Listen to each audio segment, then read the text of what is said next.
G'day and welcome to our coverage of this over-50 World Cup match between Sri Lanka and West Indies at Westerford High School in the southern suburbs of Cape Town, South Africa.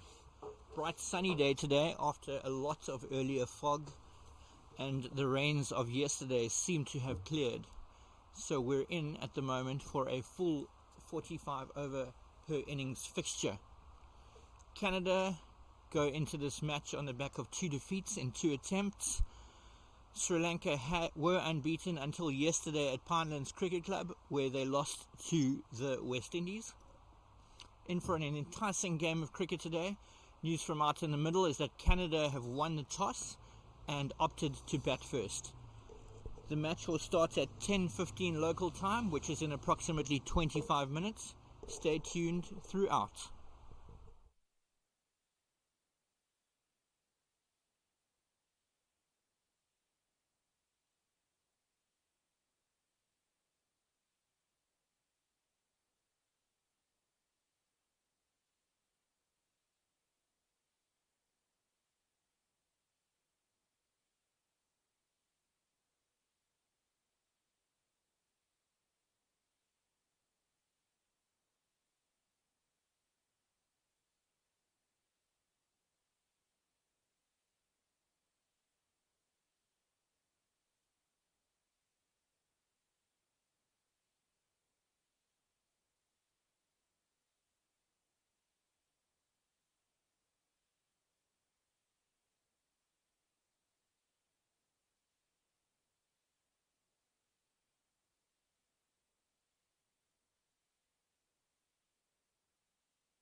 Right, we're back for our coverage of this over 50 World Cup match between Sri Lanka and Sri Lanka and Canada at Westerford High School in the southern suburbs of Cape Town.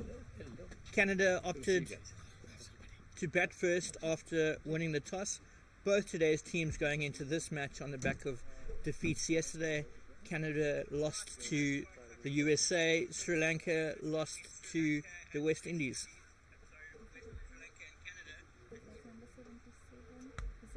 Opening the bowling is Dylan Fernandez, a tall left-arm seamer with a very smooth action.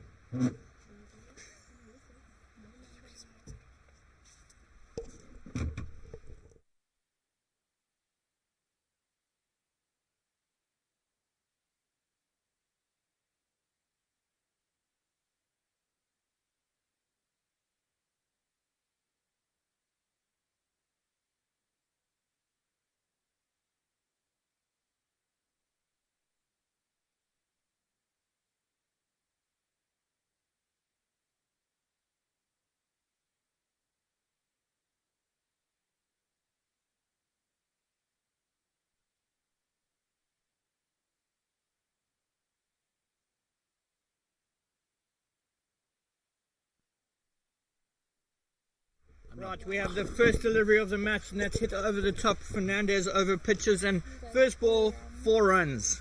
Canada off to an excellent start. That's right, that was Bede striking the ball clean and nice along the ground. It's a great start, yes. So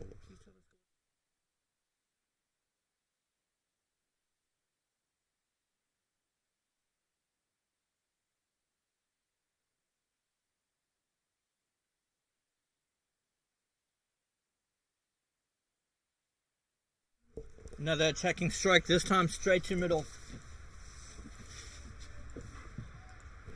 Fernandez had a good opening spell yesterday against the West Indies, bar the occasional leg side wide. In the end, he finished on the losing side as the West Indies claimed their second win of the tournament.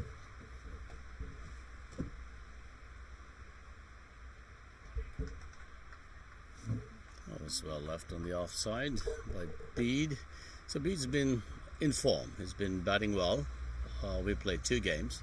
First one against West Indies that Canada lost. Then we had a practice or an ODI with Wales, but he did very well, scoring almost 80 runs. And yesterday he was good as well.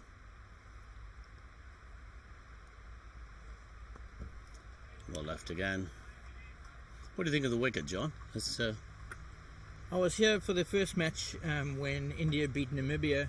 It certainly played truer than, for example, Pinelands Cricket Club yesterday, although they had the rain as a variable. The pitch sweated under the covers. Right, yeah, that's what happened yesterday at WPCC, Western Province. Oh, he's maintaining a good line there. That's the line he wants to be bowling if he's going to maintain 2 slips. Sure. So yesterday was not so good for Canada. Canada lost to the United States. Went into bat first. They won the toss. Scored only a Nelson, 1-1-1. Couldn't defend it.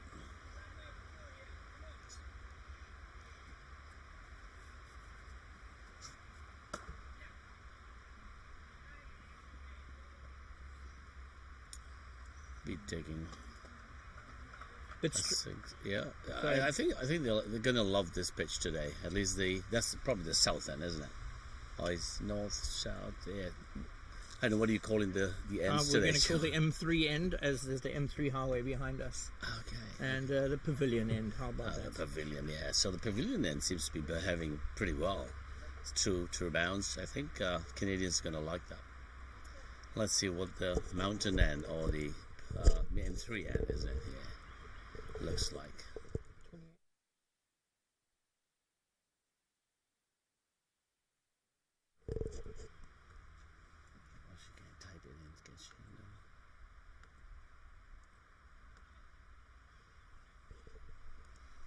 Right, Madanayake to share the new ball with Fernandez. Those 2 bowlers opened the bowling yesterday at Pinelands against the West Indies, taking their time to set the field carefully. What are we seeing here? 1 slip maybe in a gully. Man out at deep mid wicket. So, Definitely shorter, straighter boundaries here, big square boundaries. yeah, I was just observing the side screens here. I just realized they're at an angle, isn't it? They are at an angle. It's relatively unusual, but it's clever placement given the circumference that they have to work with.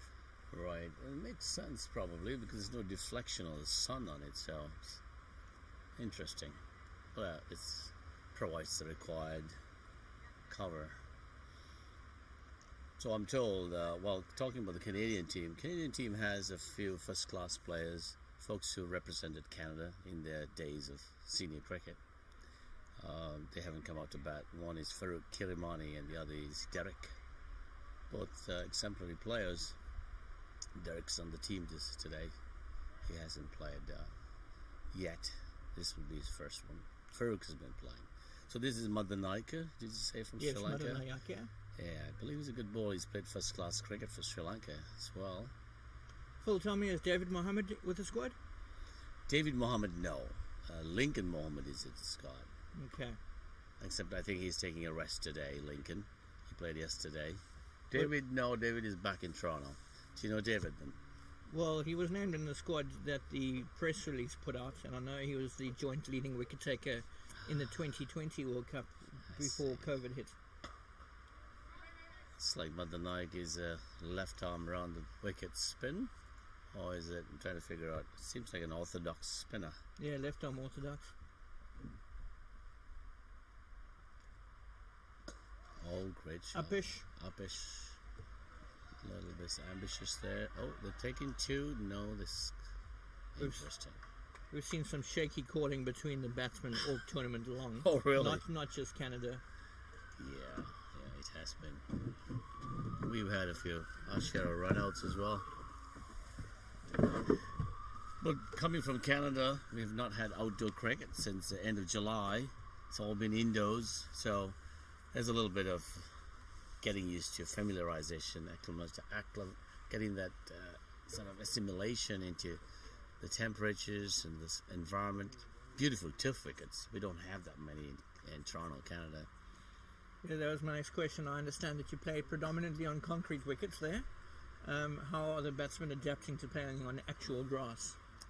It's a challenge, I would say, because of the synthetic. We play synthetic, concrete, clay, a mixed bag of artificial wickets.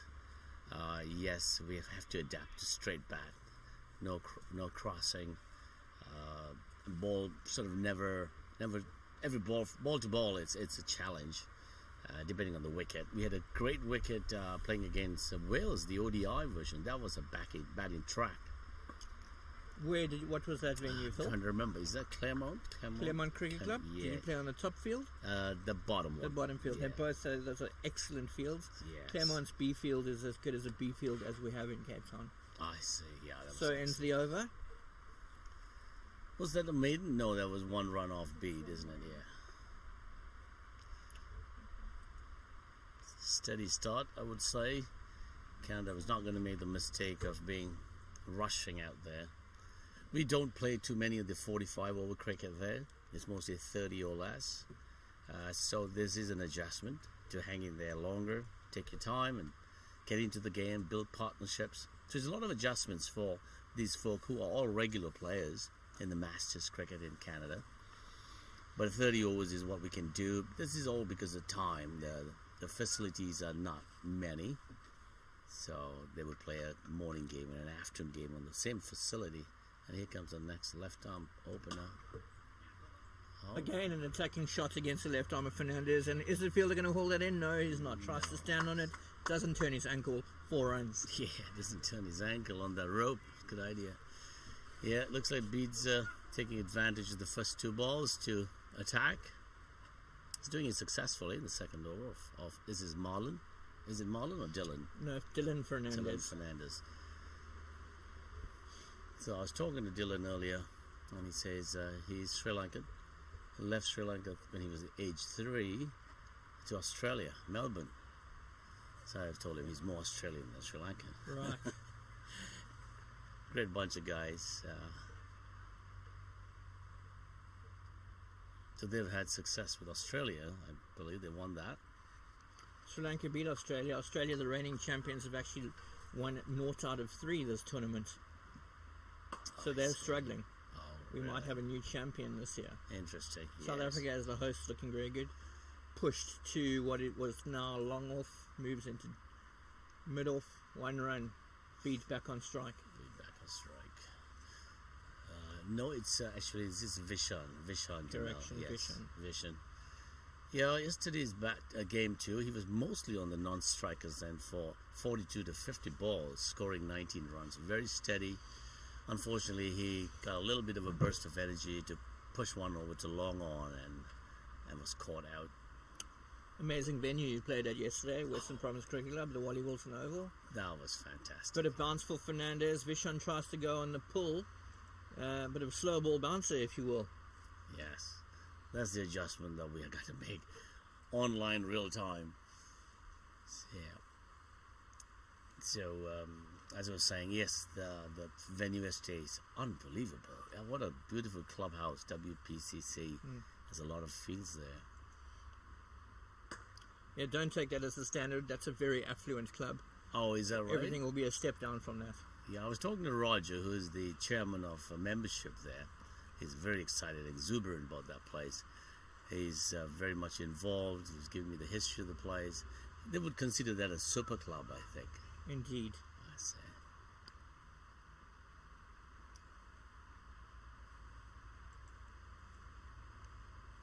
Oh, that's a great ball. He's able to take it off the pitch. Yes. Seamer, I guess. Yeah, and a bit of extra bounce. Those two slips back in the game after Fernandez biting a little bit too straight to begin with there. Yes. So he's maintaining his slips. Golly. So it's got a 1, 2, 3, 4, 5, 6, 6-3 format. Yeah, set of fielders. Yeah. Here comes Dylan. Step forward left. Shoulders arm, leaves it outside of the off stump. Wants nothing to do with that nagging line and length. Umpire Abdullah Steenkamp says over. Yes. And on we proceed. The umpire at the other end is Martin, isn't it? Martin Bed. Martin Bed. I remember seeing him in Australia at the World Cup over 60s. Great gentleman. I've seen Abdullah before. He was at our game, I believe, against the West Indies with Peter. Peter's, I believe, from Australia as well. I think Martin's from New Zealand, isn't he? I do not know. No. A real treat yesterday at Pinelands. We had former international umpire Russell Tiffin officiating the game. Tiffin? Oh, wow.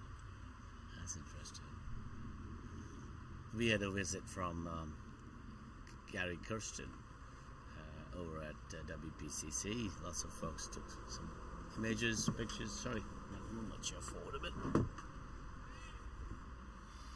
And I think there was another South African player who came there, I think. With a very brief visit and they were off. So Gary Kirsten has the Gary Kirsten Cricket Academy.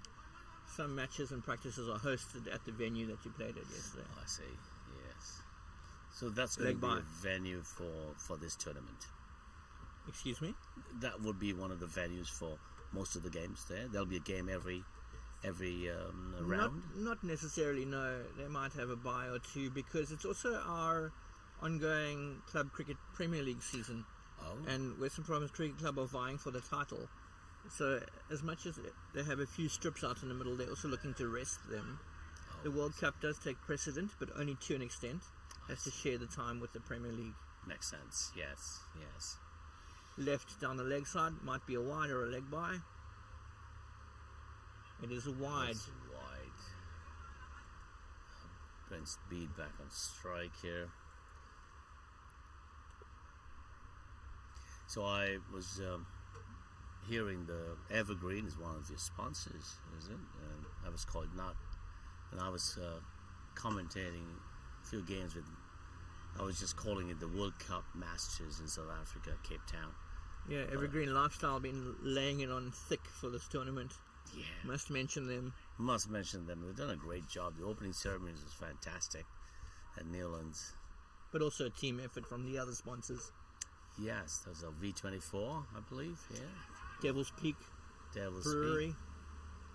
I love that drink, the V24. It's great. Packed with all the vitamins. Great sponsorship. They've done a great job. And even you folks here, the technical crew and the commentating, it's a step up from 2020, I believe. Nice technical forward defence there. Good to see. Yes, Vishal Dumal is a very accomplished batsman. Very straight, technically right, I would say. However, it's been taking some time to get used to these wickets and the environment. Let's see how he does with this game. That's So the over. that is the over as Canada moved to 17 without loss after 4 overs.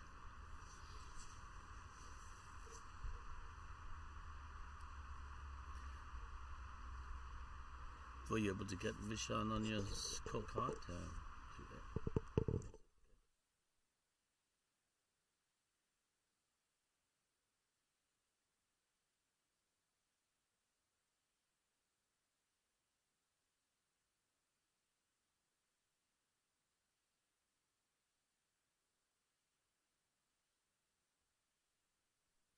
His spell from the M3 in towards the mountain.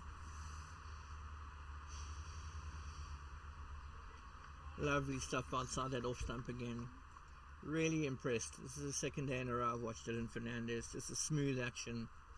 One of the obviously left on seam not being the norm. True. Yes. It's getting quite a lift from that ball. From almost good length or short of length. Yeah. Certainly one of the taller players around as well. Oh, I see. Yeah. So he's using that high delivery. Oh, great Straighter stroke. this time, and they take a single to mid-on who fumbles, but there's always going to be one.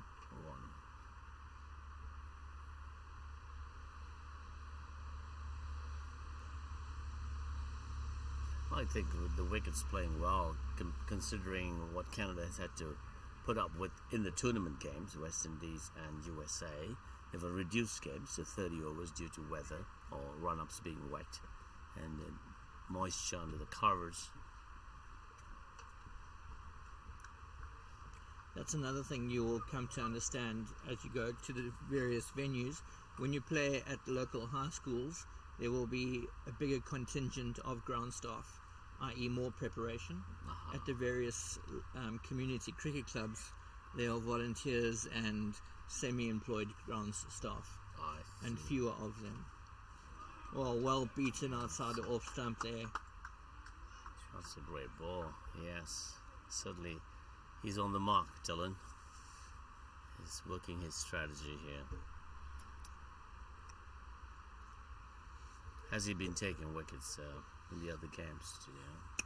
He bowled without much luck. I can't quite remember. He might have taken 1 wicket yesterday. The West Indies had a strong batting order, but he kept it economical, and unfortunately for Sri Lanka at least, the change bowlers let it go. I see. Yeah, the West Indies batting against us, they had that opening pair. Ish, I think it was Ish and Anthony, if Anthony played. Sahadeo was excellent yesterday, Anthony Sahadeo. I see. Really wristy player that complemented good shot selection with calculated risks. Over the top. Is the man there? No, it plugs. They will take 1. Good running for 2. Feel they have to have a second snap at it. That's going over the aerial route, Bede. Oh, that's the end of that over.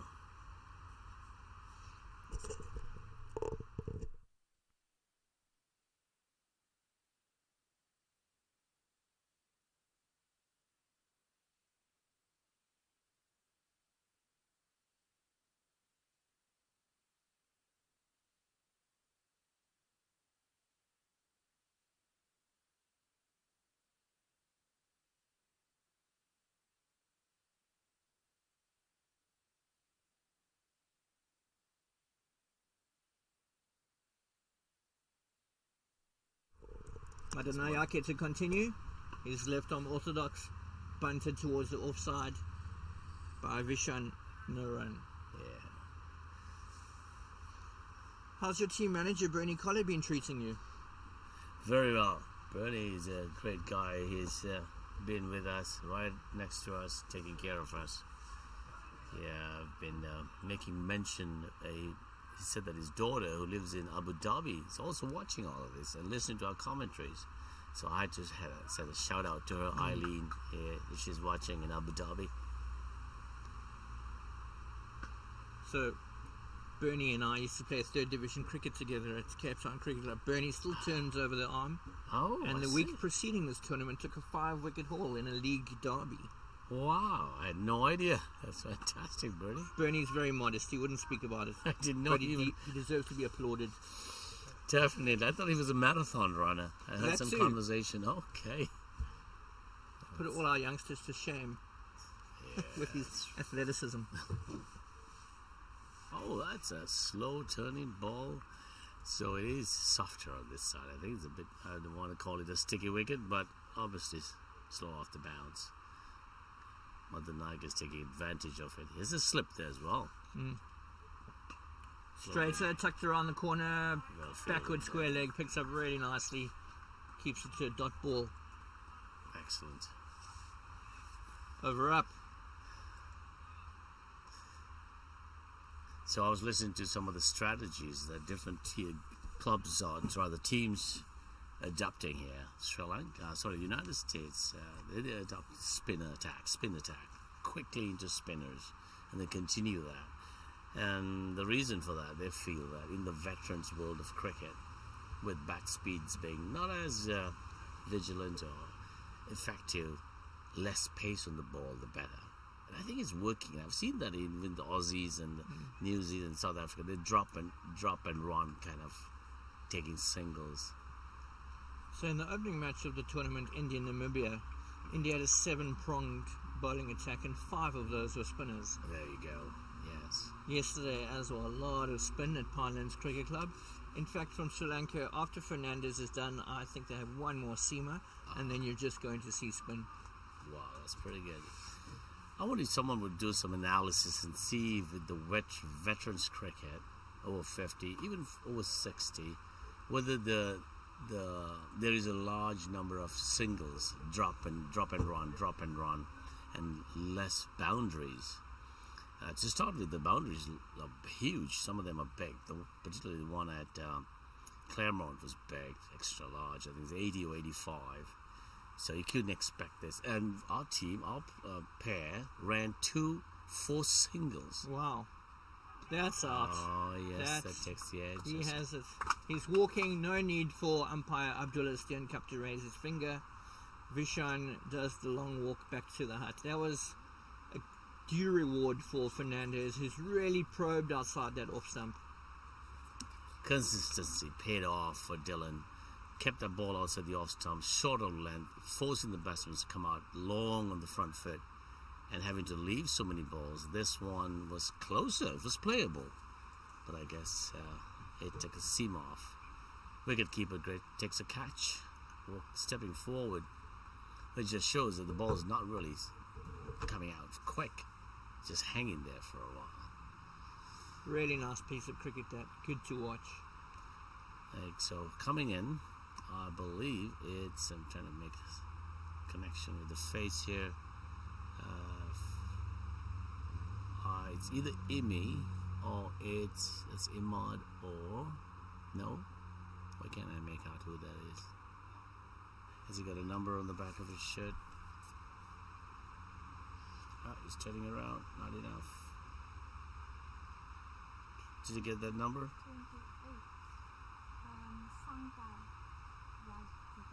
Raj. Is it Raj? Yes, it's Raj. Rajendra Sankar. Rajendra Sankar. We call him Raj. Okay. R-A-J. Raj. Yeah. Sorry, buddy. Yes, Raj. So Sankar to the crease now. He joins Anandaka. Yes. Should we go in first names? Yeah, we're going on first names. Raj and Beatty. Raj and Beatty, or Beat, just Beat. Beat, yeah, B-D-E, but Beat. Here comes Dylan to Raj. Straighter this time. Tuck to square leg. Picks up 2 deliveries to go this over. That's interesting ball, wouldn't you think, John? He's been bowling outside the off stump, forcing them to misplay. New batsman in, he gives a nice, easy back foot on the leg side, kind of middle and legs, rather. And there goes. That's his go-to ball. Back to you, stock delivery indeed. Smart kid, I think. He knows what he's doing. Has a left arm seamer, tall, beautiful shape and the fluent flow of his run-up.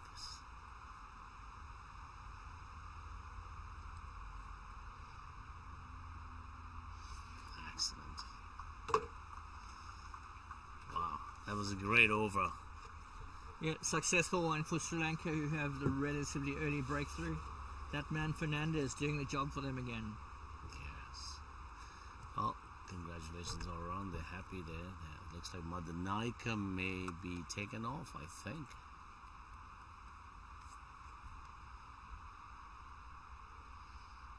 So you're doing well with all these names, long names, Sri Lankan names, Indian, West Indian. We have a right mix of players. They're all Canadians.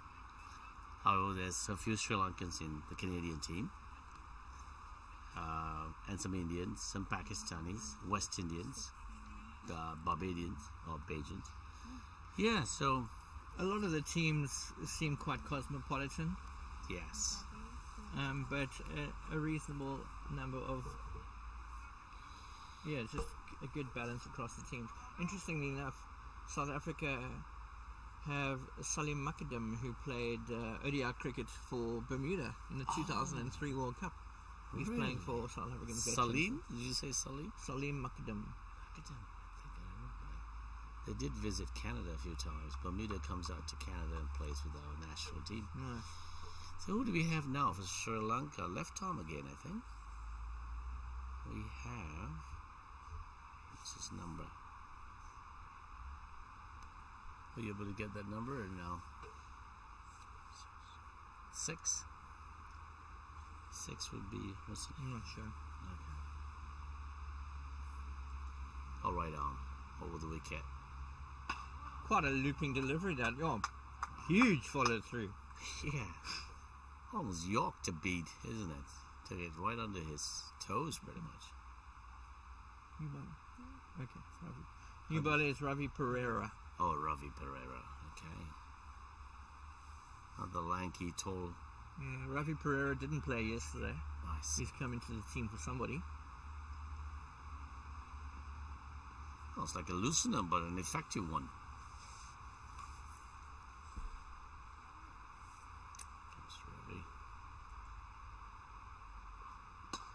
Hits over the top, nobody in place. You don't often see 6 over cover in tournaments such as this.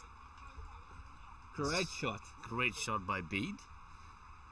He wouldn't let the Ravi settle in, I guess. The loosener required some adjustments. I guess he kind of expected something shorter, perhaps. And that was a great ball. It was pitched right up to him, outside the off stump. A great finish by Bede. There's a change of feel, you think? Oops. Chasing the ball a little bit and putting a deep cover out there. Here comes Ravi with his third ball. Similar. Again, this time nowhere near where the batsman intended. Squirts to the leg side there, run through for one. As Bede replays the shot Yes. after the fact and realizes could have done better. Yeah. So the power play, the first power play allows them 3 fielders outside the 30-yard, isn't it? Indeed.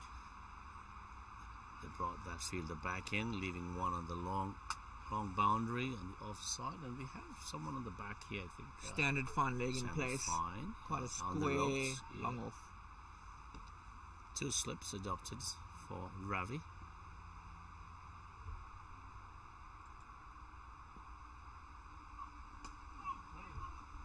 So lovely. I don't think he intended to play it there, but... sharp running. What do we have here? No. Oh, that was a close one. Had the thrown been correct or good, Wicketkeeper is not happy. He had to run to the middle of the wicket, grab it and throw, losing his helmet as well. Or was he wearing a helmet? That one could be on the highlights reel after the match. No, he wasn't wearing a helmet. I think he has something behind him. He's taking it off. Piece of cricket akin to the European Cricket League, in which we often see comedic snapshots. Gents getting hit on the head and losing their helmets. And ouch, yes. Raj was quite ambitious, that coming in. He's not holding back. He loves to drive the ball, anything up to him. There you go again. Oh, had a gully been in place, could have been in with a chance. No third man, 4 runs. Streaky is as streaky does. Yes. He's happy. I'm sure he opened his innings with these sort of strokes. Considering that he played once and he's probably got a taste for a good batting track when he played against Wales. I don't think he played. He didn't play yesterday against the United States, nor did he play against the West Indies. So he's familiar with the good tracks. This is a bit slower though than the one at Claremont. Interesting. Phil, what sightseeing have you guys been doing around Cape Town? Enjoying our hospitality? We are. That's a little modest appeal. Modest appeal. Too high, going down leg. Martin. Your manager Bernie Collar might have thought that was out, being a bowler, but definitely not out. Yes. Over Yes. up. So we've been not doing too much. Half the folks, or most of the folks, went to the island on the day off. Robben Island. They loved it. They want to go back again. Some of us ended up at the waterfront, toured around, spoke to some local folk. Beautiful place, Cape Town. Unbelievable.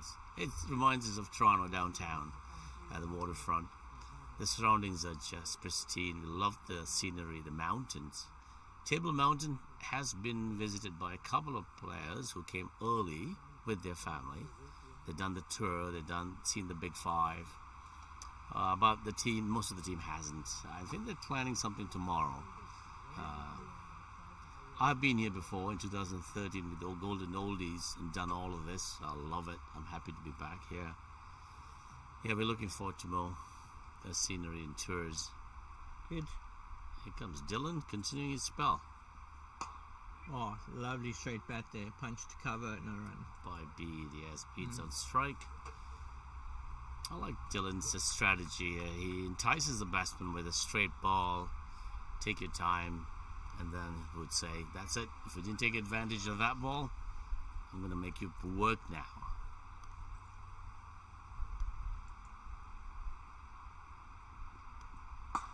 Over That's the a top. great shot by Bede. Splits the field. Quite a square, deep cover and long off, but he's beaten them both.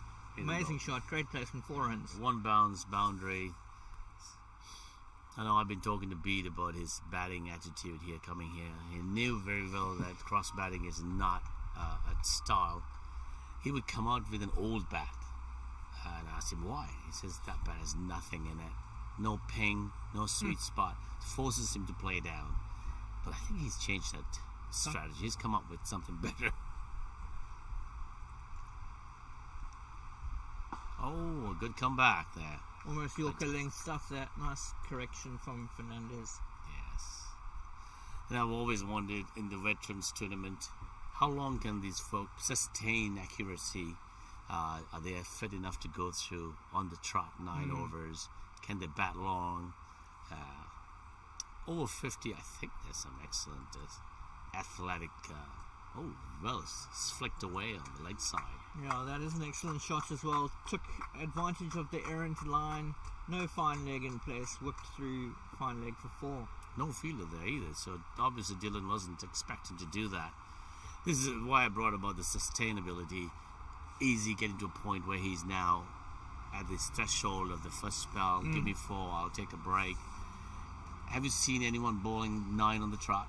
I haven't seen anybody bowling 9 on the trot.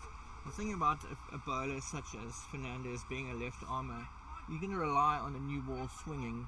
So if he stops now, he probably won't be back for a second spell. Makes sense. So he's got to do his best here in this spell, perhaps. Yes. I'm talking about this ball, the pink ball that we play with. Oh, great Short shot. and wide. Didn't quite get hold of it, but he'll take the one. Yes.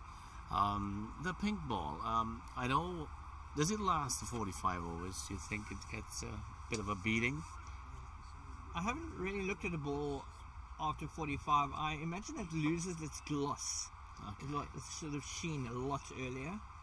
We do well to actually look at the ball after this innings and then make an assessment. Why I asked and commented on that is in Australia, which is also the 45 over format. Oh dear. Leading edge. And why does he... that was a miscue by Raj. So interesting No, to I'm see sorry, that. it was Raj, correct. Miscued. Ball popped up right over the 2 wickets and no one there. Dylan was not ready to go for that for some reason. Yeah. Interesting to see that leading edge in the former match earlier this week. There were 2 leading edges, but from the other end. I see. Which suggests that the pace of the pitch might be stopping on the batsman a little bit. I think so. We'll see this. The best pitch we batted on, may not be the best venue, was the Claremont, which is the batting track. It was zipping through beautifully. And Rees, the Wales opener, I think he's a captain too, scored a beautiful 100. So Alison Johnson, who is the head coach of the West Indies in the Over-50 World Cup, also the head coach of Claremont's Premier League team. I see. I don't know if you met, there was some of the folks there from that club. Very helpful. They took care of the drinks break. They would bring the water in for us. Good. Yeah. And of course they brought the Vita 24. No, what is it called? V24? Sorry, I'm calling it the wrong name.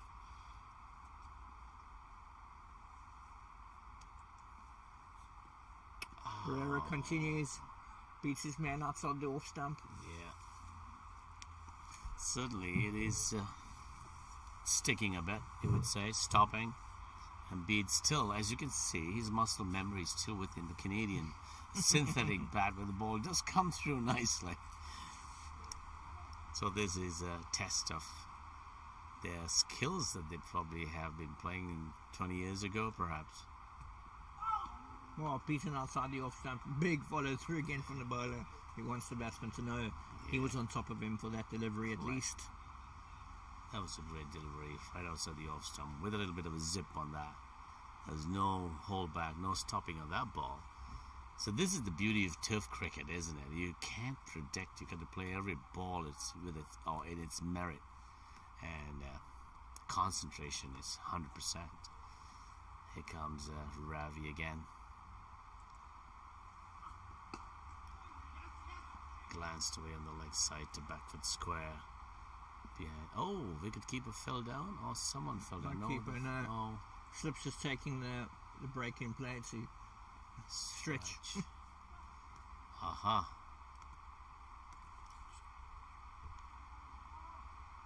I know this. I've seen some of our guys too cramping up a bit. Fluid is all we need, and the vitamins from that drink. Oh, leading edge. Just short of the fielder. Extra. It's interesting. Raj wanted to drive through that ball of Ravi. He may have to check his thought process in the batting now with that ball. Any change to the field? No. 2 slips. Point cover, extra cover, long. Oh yeah, we got a mid-off way on the line. More like extra cover. The one behind a third. Fine leg probably still there. Can't see. Aha, it's a release shot as we call that. And he was not successful to making any contact. Had he made contact, I'm sure the tall second slip would have been glad to accept that. Or he would get lucky like in the previous over, go between in the gap.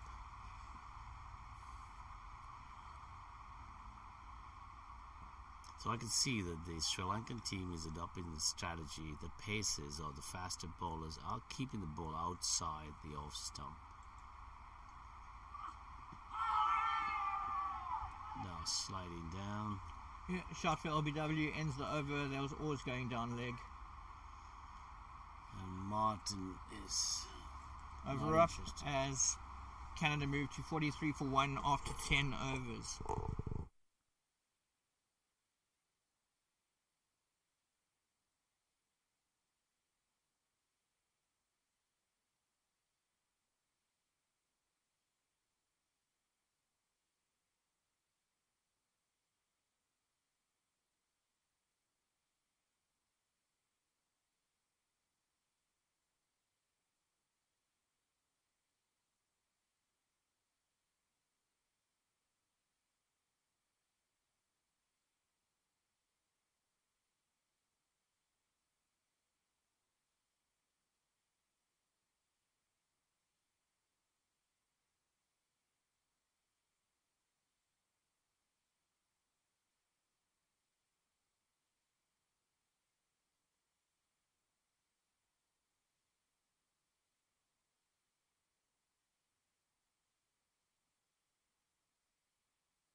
I see. Mother Nike is coming from the M3 end rather than the pavilion end where he opened his spell from. So the M3 is, as you said, is the highway, the motorway, is it? Yeah, can get you to both sides of the city. Right, and it's running just below the mountain. Indeed, yeah. And then on that side, the lesser used M5. I see. The main road is M4. And we'll But look... I imagine Yeah. the tour buses won't take you on the M5. Okay. So the venue here today is a high school cricket ground. It is, yes. Used by this high school for their cricket. Indeed. So this is Westerford High School, who don't necessarily play in the toppest tier of high school cricket, which is effectively reserved for the Weinbergs, Bishops, Rondebosches of the world. But this is still an excellent cricket school. You don't see any nets for practice or anything like that, or... Yeah, they have them lower down on their B field. I see. Oh, wicketkeeper's up. We're doing some movements, getting ready for Mother Nike to come around the wicket, left arm, running between Abdullah Al-Bayer. Here he comes. On the sweep, slip takes the bobble. Plenty of bats on that by the look of it. Batsman walks. And that's Bede, yeah. Abdullah Steenkamp doesn't have to raise his finger. Good sportsmanship from the batter who walks. Keeper took it nicely. Oh dear, that's Bede. In fact, sorry, it wasn't the keeper. It was first slip. First slip, but more behind, yes. Was in good position to take that. That's unfortunate. Bede was getting in form nicely, striking the ball at will, but this was a sweep that he attempted, took the top edge, and over the wicket keeper. The first slip. So Canada loses a second wicket. And coming in is Farooq Kirmani. Farooq Kirmani. Yes. He may go as Syed as well on the system, I think. Oh, who took the catch? Yeah. Looks like 17, yes. So it's interesting about Farooq Kirmani. He played in the over-60 as well. Okay. He's a Canadian skipper, Canadian cap from these days. He played for Pakistan as well, with some big names. He's a legend in Canada, well known for his cricket.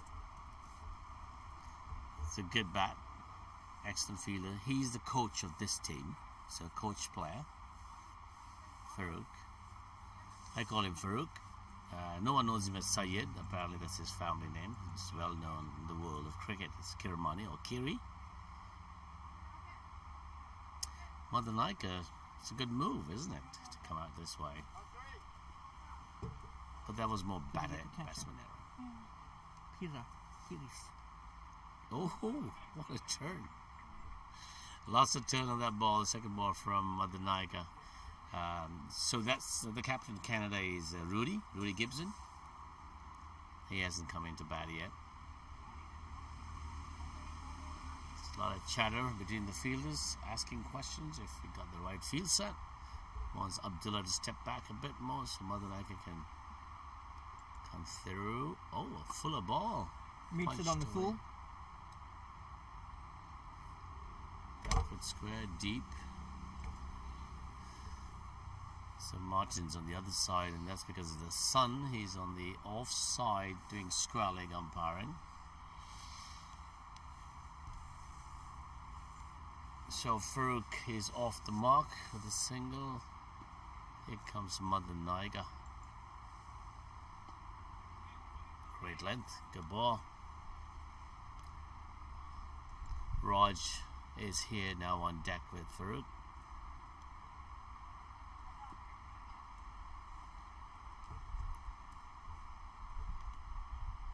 Shorter length, wow, turning. Certainly getting more turn, I think, Matanak on the pavilion end. Yeah, I think he quickly assessed that the turn was to be had on the M3 and have a little word in his captain's ear, and here he is. Here he is. Seems like one who would go through all his overs, I think, because he's effective. Gives up one slip. A lot more air from him there. Great over for Madanaika, having changed ends. Getting the wicket over Bede. That's 2 wickets down for Canada. What's their score, by the way? Is it they're in the 40s? 45 for 2 after 11 overs. Not a bad average, isn't it, John? You think? That's quite good. I mean, they're not, probably would have liked to have lost one fewer wickets, but going in more at 4 and over, pretty solid. Yeah, that's another strategy that's been adopted by some of these teams. I was having a chat with, I think it was Wales. They like to hold on to their wickets, and whatever score they get in the first 2 sets of 15 overs. That way they have a good lot of batters to punch through and score at will, at least 10, 12 runs and over in the last 15. So that was a great strategy. I haven't seen them doing that against us in the ODI. And certainly not against India yesterday. They were skittled for 40 odd all out. Really? Pawan Malik for India took a fifer. Oh dear. I guess proactively, and the folks have to change their plans, isn't it? Plan A, plan B. Adapt, yeah. Yeah, adaptation is a key in this Veterans League of World Cup cricket. Oh, and right through Raj. I don't think there was any movement, but Raj played the wrong line, I think. Yeah, a bit loose. Yes. I think this veterans cricket around the world is growing now, do you think, John? Well, from a South African perspective, certainly. I know globally it's been adopted years back, but now we have an over-40s league. We've obviously got a team in the over-50 World Cup. Nice. Our over-40s are doing trials to play in the World Cup in Pakistan in September. I think we had an over-60s team in Australia not so long ago. Yes. So it's really good to see. I mean, you have that gap between school cricket and club cricket, and now you have the gap being closed between retiring from club cricket and resuming years later for veterans. Yes, it's certainly done us a lot of good in Canada, knowing that we are a 4-season country with winter really shutting us indoors. Cricket is definitely not possible outdoors, although we have heard some provinces playing cricket in the snow. They would flatten it, and it actually quite works. I don't know if it's the same ball, but they play cricket in the snow. They clear out an area, harden it, and they play, but not for everyone. It's just for fun. But for any sort of a committed cricket like the veterans, all the training is done indoors, in nets. And obviously they're not getting used to the fielding. Something happened here. Batsman's talking to the wicket keeper. Okay. Tattletaling to the umpire. Did you see that in high school cricket? No. Second slip having to quieten the fielders. Maybe the fielders saying a bit too much while the bowler's running up. The left ball kept a bit low. A bit of a grunt there on the delivery. That ball didn't even get knee high on the wicket keeper. It was a little bit low, yeah. Yeah, that's interesting. So is the pitch reacting, evolving to be baked a bit now, and interesting. That's the beauty of turf cricket. Never, the variable continues. Ravi certainly wanted to get something there. So over the wicket. That was on the wicket. Almost got under Raj. Very nice. Great ball. Good comeback. Interesting. This is the 11th over completed. That's 12 done. Oh, 45 for 2 after 12. Tight over that, just 1 run from it. Drinks come on 15, I believe. They do indeed. 2 drinks breaks in 45 overs for the veterans. And at the end of this 15th over, the second set of power plays would be 4 fielders outside. So it goes 3, 4, and 5, I think. On the 30 overs, we got 3, 4, 5 as well, I think, every 10. Really just to encourage positive cricket from the batsmen in particular. I see, yes. So I'm surprised to hear about Wales. 40, did you say they were all out? Yeah, they were 29 for 9, and then the top scorer was number 11 batsman. I forget his name, but he scored 13. Wow, that's interesting. And unfortunately, you're going to get those kind of one-sided results now and then. Yeah. But largely, so far, a lot of the games have been quite competitive. Interesting, yeah. Pitched outside, turning away. Interesting. Madanayaka really tempting the batsman to go after that. Yes. Some good discipline not to chase it. Yes. Even close to a wide, but not. Straighter, an appeal of sorts, but never going to be out that. Farooq Kirmani, Farooq does use his feet a lot when he's batting. He never lets the spinners settle down. He would come out and strike the ball for 1s and 2s. There you go, as I said. Oh, lovely. And he missed it and he stumped He out. walked straight Or is he past. bowled out? Oh, No, stumped. Stumped. Walked straight past the extra fizz. Really nice. Try to play it through the leg side. Maybe should have gone through the line of the offside. Yes. Closes the bat face. Ball fizz past. Yeah. Standard stuff for the keeper. Another wicket for Canada. Yes, so this is the 3rd time I think Kirmani has been out doing exactly that. He comes out, but I think he misses the line probably, and ball gets under his bat. So there goes Kirmani out, stumped to Madanayaka. Madanayaka has been pretty effective on this side that he changed to, which is the mountain side. I guess he spoke up and captain allowed him to come this way. Batsman in, is Imad or Imad Ali. Imad Ali has been in the top order bat for Canada. Hasn't been that successful so far. Knowing the cricket he plays in Canada in the over-50 league, big striker of the ball. Aha. Welcome to Madanayaka. Imad watches the ball go back right into the keeper's gloves. Kept low, isn't it, that ball? Really low. Tall lad, Madanayaka as well, like his 2 opening bowlers. A lot of flight there. Oh, dear. Almost another chance. Was it off the bat? I couldn't tell, but it took turn. I think it just took extra turn and bounce. And beat the wicketkeeper, but the ball went head high on the wicketkeeper. Interesting. So there's a lot of bounds on the pavilion side end. And we saw that even with the opener, Dylan. Interesting.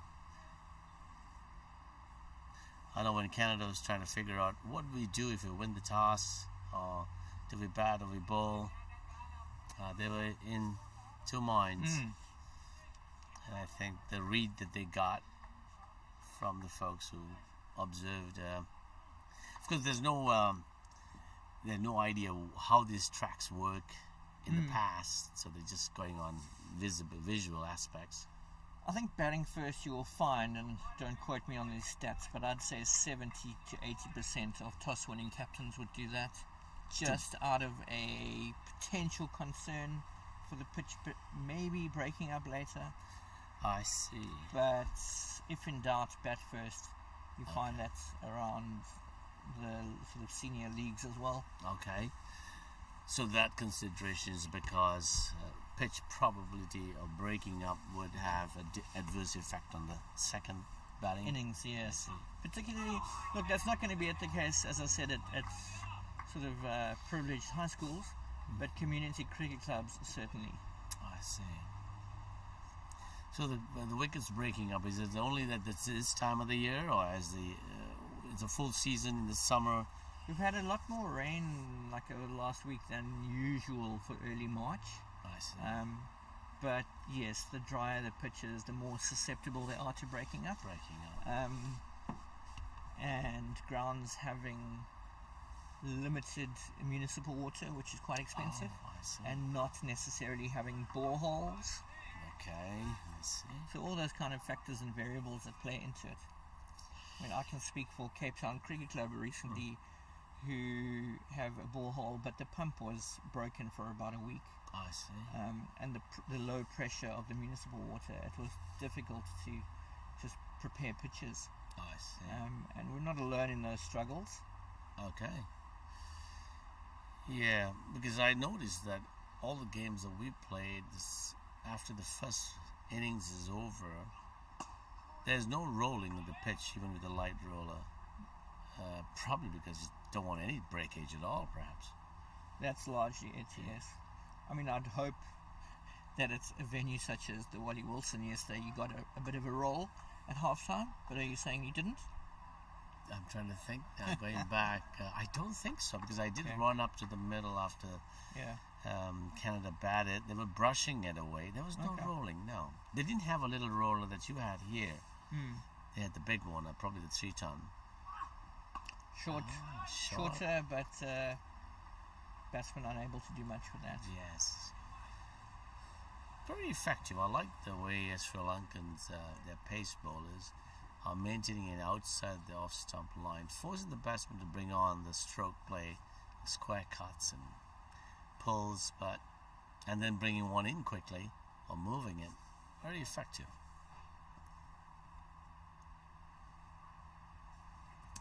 Here comes Ravi. Look at that. Brought it back right in. Posing a ball on the backward square by Raj.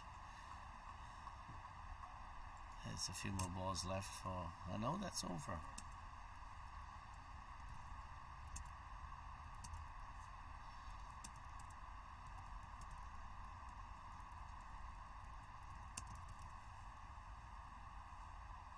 It's amazing how the breeze, yesterday we had very strong breeze blowing across WPCC grounds.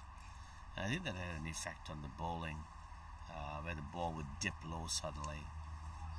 And it was consistent blowing across from one end of the wicket to the other. I don't see that here today. It's more crosswind, I see. It's probably easy in line with being the mountain behind us and the wind going around. Is that a change of bowling? No, what's going on here? Yes, Mother Nika again. A change of field.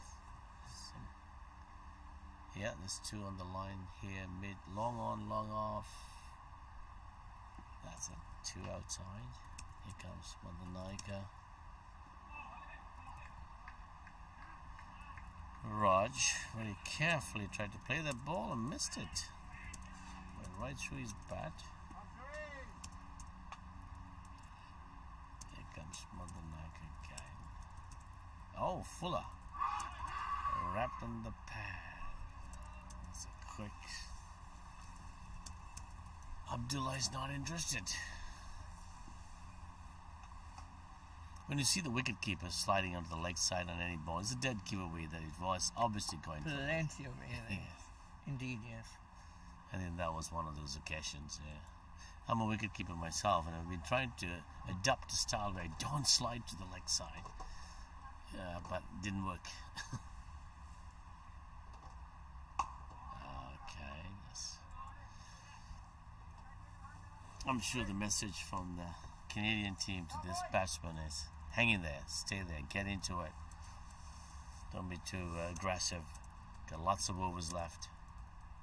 I see that with Raj has changed his whole attitude. Unlike how he came in as a flurry of drives and was effective, he got a couple of boundaries, I think.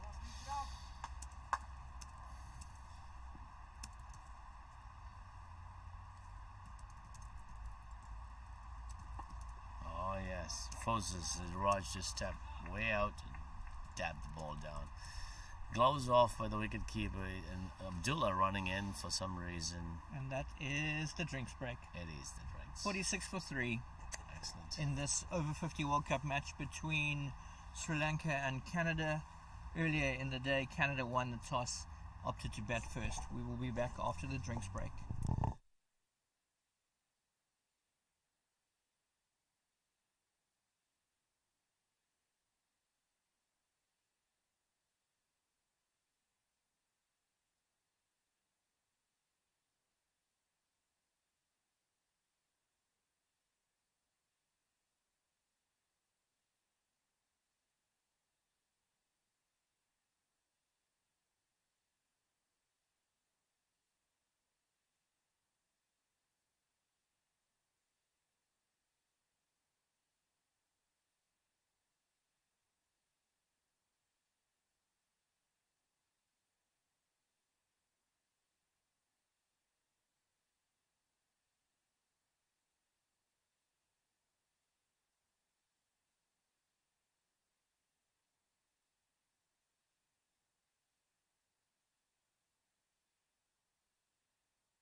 Play resumes with a shaky calling between the wickets. No harm, no foul. His non-striker sends the striker back. Dot ball.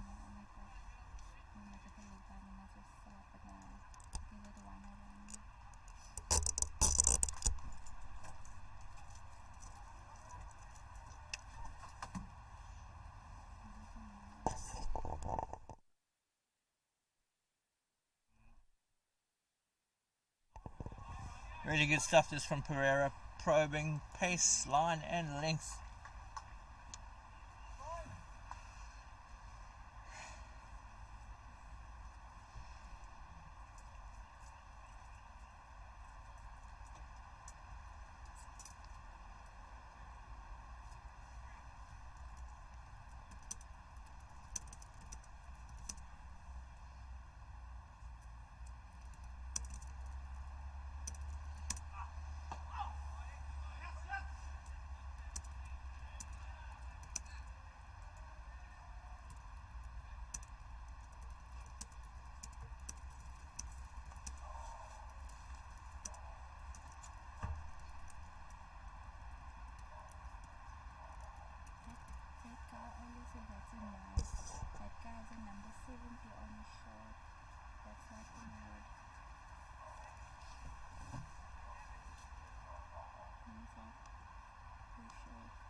Pereira again is taken over the top really nicely. Full flow of about 4 runs, no deep cover in place.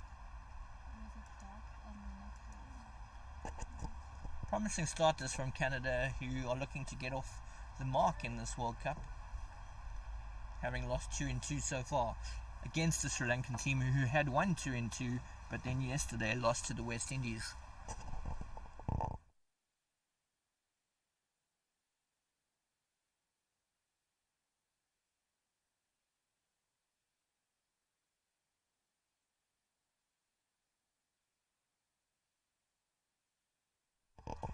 Pereira bites back as the batter tries to go hard again through the gate for bowled. That ends Sankar's innings. Let's see who will join Talati at the crease.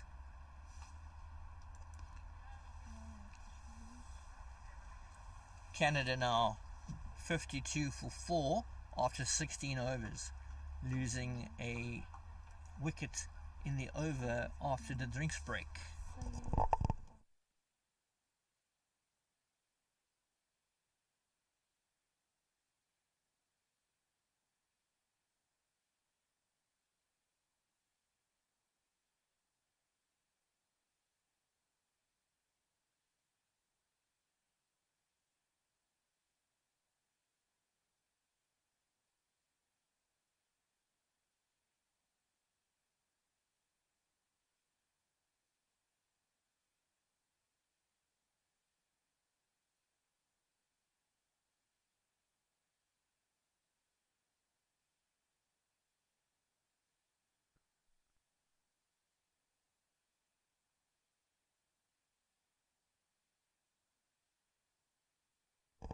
Madanayake continues, gives that plenty of air, push down to long off for runs and cleans up 1 run. Canada needing to be careful here not to waste a relatively promising start. We have a left-hander at the crease now. No cap, no helmet.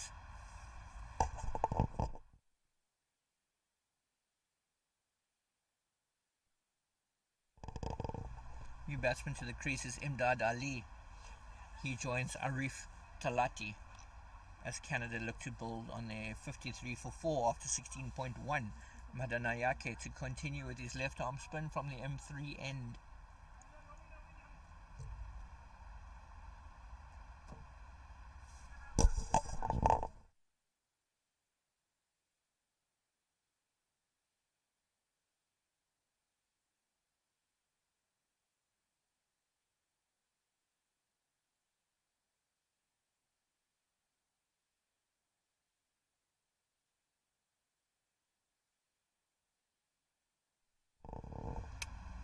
Ali off the mark as he noodles one around the corner. Left and right hand combination at the crease. This is always interesting for the veteran fielders that they swap around quite a bit. A lot more running than if we had 2 left or 2 right handers at the crease.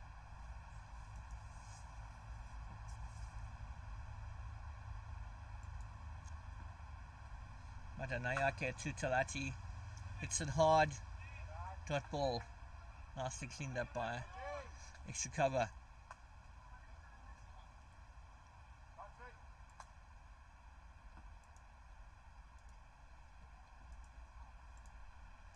Straighter beats his man.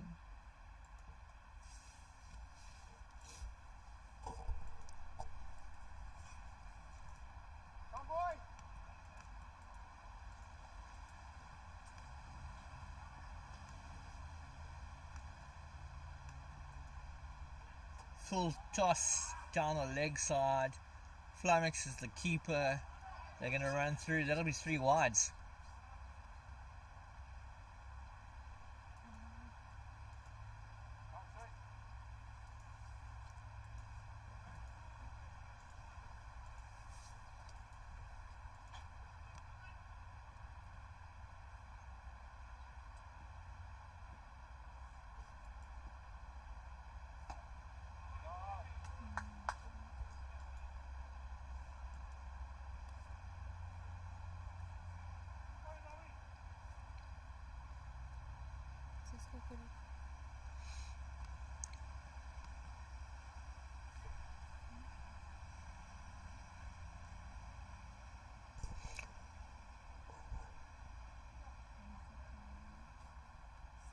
Over up 57 for 4 after 17.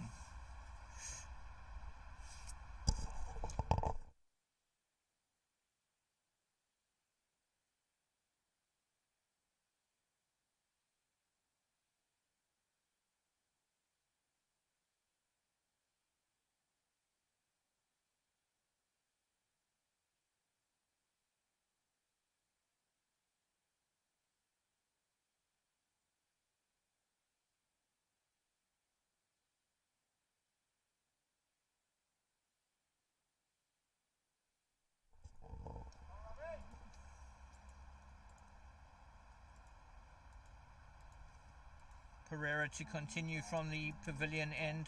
Ali takes strike. Shot for LBW, but that was likely pitching outside leg stump.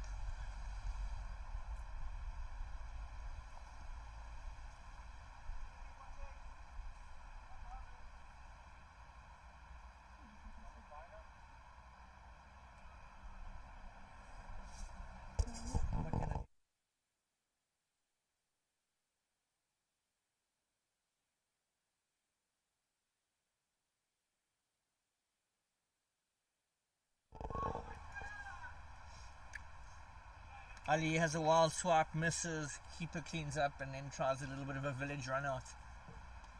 But the man has his feet behind the crease.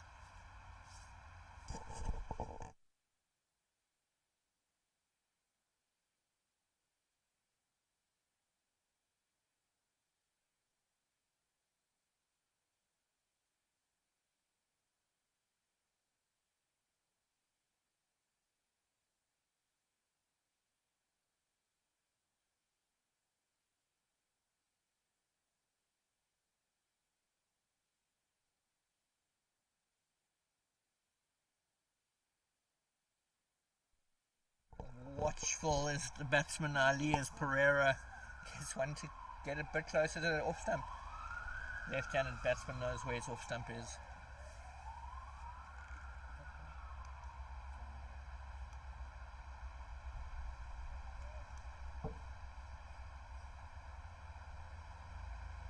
Can I give it to you again?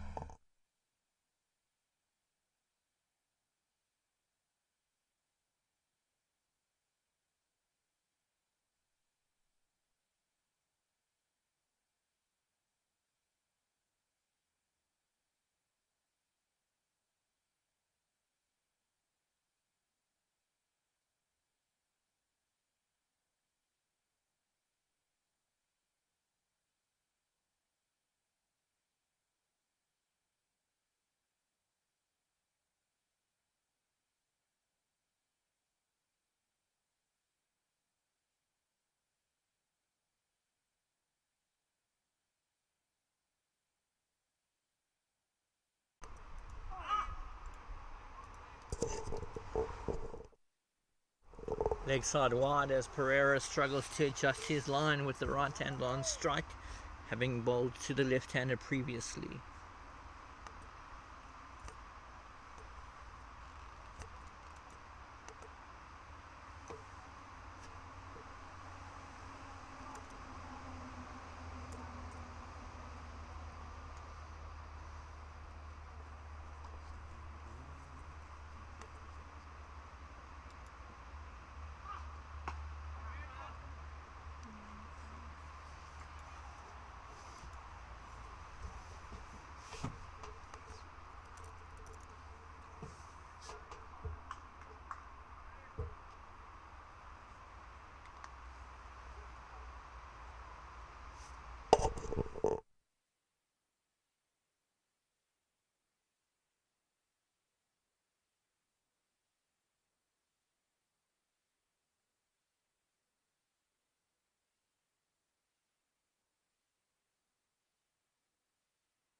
Right, Madanayake to continue from the M3 end to the left-handed Ali.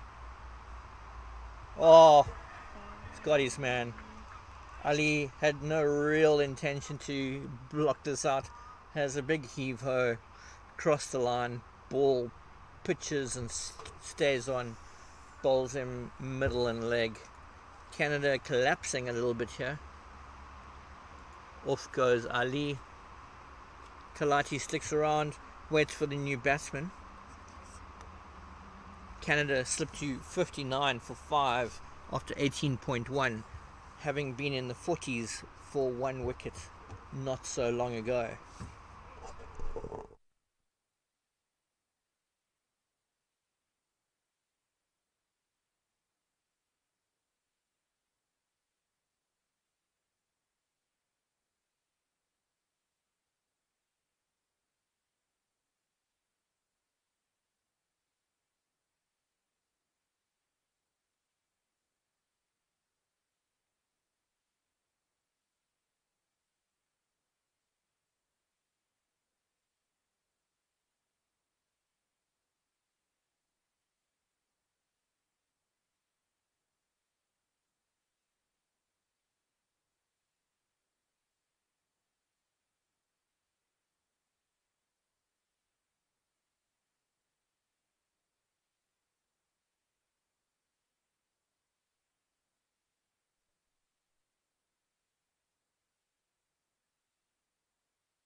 New batter to the crease is Derek Etwaru.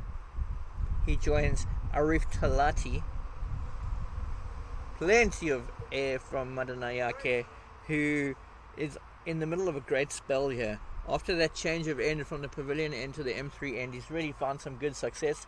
He's got 3 wickets for 14 and 7.3 deliveries now, has Madanayake. A lot of flights again. Derek Etwaru just playing defensively through the line. Sri Lanka well on top suddenly after Canada had the early advantage.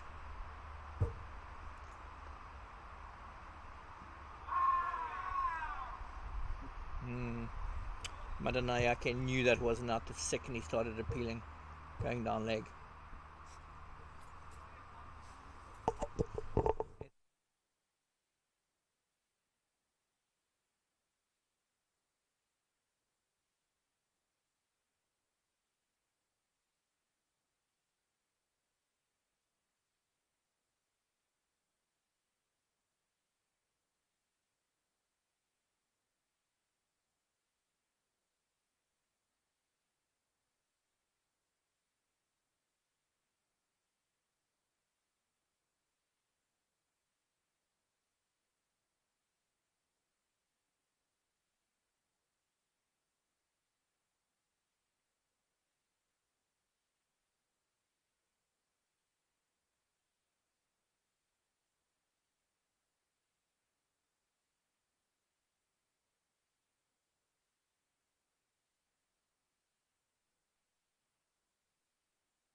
Some early bounce from Leonage with his off spin from the pavilion end. Batsman looking to get forward. A short leg wouldn't be misplaced here with this extra bounce and tentative forward defence.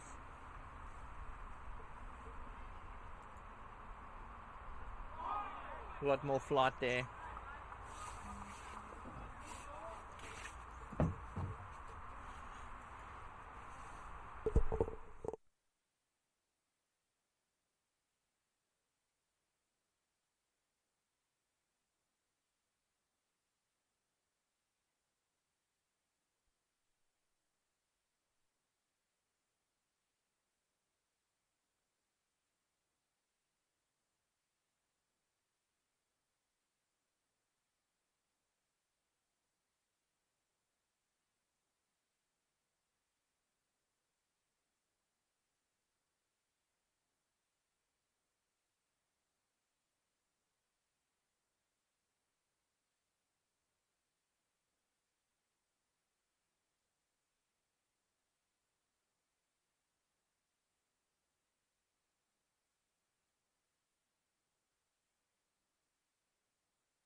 Madanayake into his last over here. Each bowler allowed 9 overs in this 45 over innings.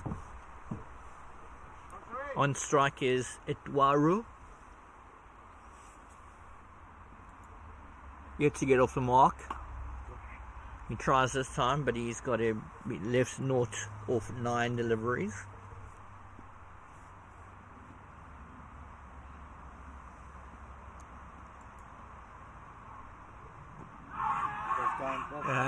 That one looks stronger than most. Maybe Abdullah Stien Kampla umpire deciding struck outside the line.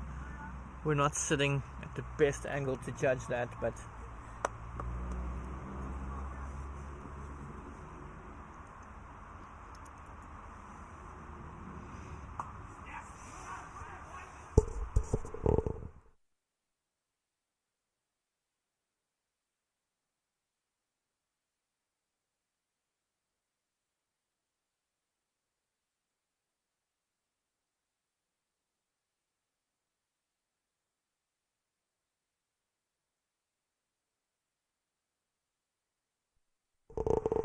Itwaru off the mark finally.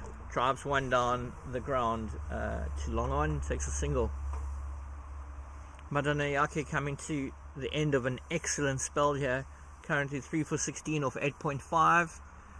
And he ends with 3 for 17 off 9. Really excellent spell there from the Sri Lankan left arm spinner. Bowled from 2 ends today.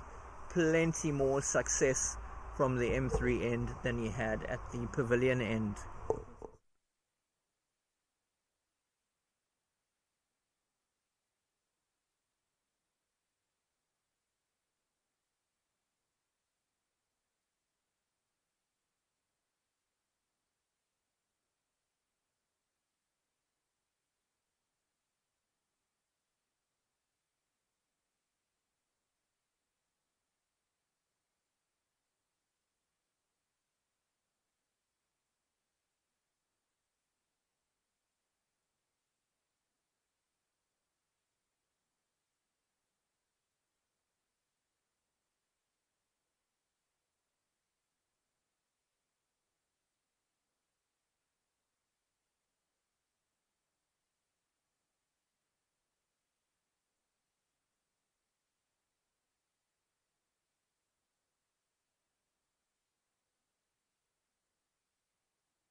Some sharp running there from Canada accrues them another single as they move to 66 for 5 after 21 and a half overs.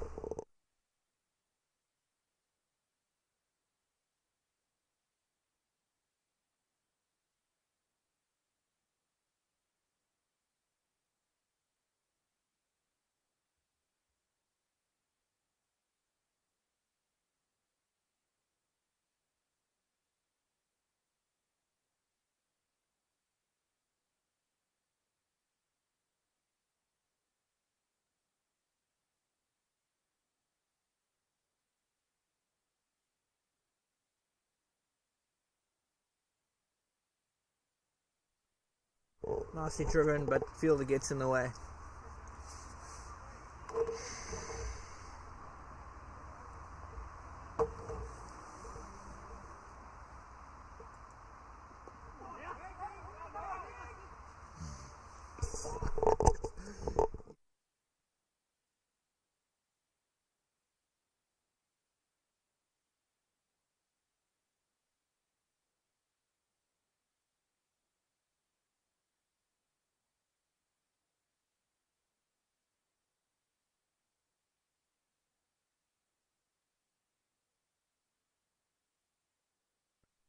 Let's have a look, see who's going to replace Madanayake from the M3 end.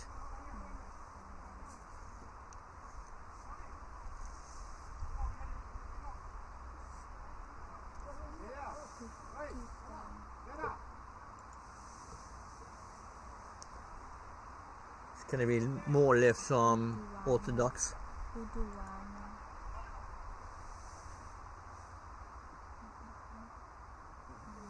Puchita Uduwana.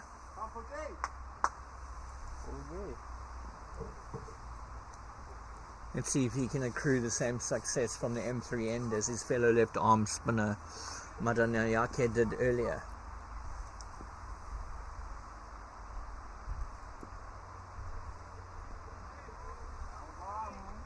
Some nice bounce outside the off stump as the right-hander leaves it alone. Just some context to this Group A clash. Group A currently led by the USA, New Zealand in second place, West Indies third, and then Sri Lanka in fourth place. Canada trying to get themselves off the bottom of the log.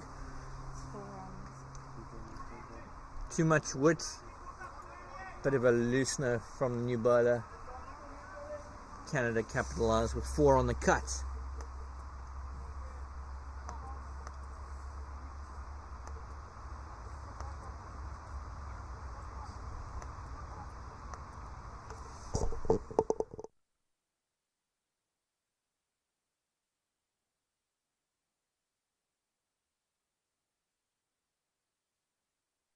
Nice bit of cricket there. Plenty of flight from the left arm spinner. Straightly driven from the Canada batter.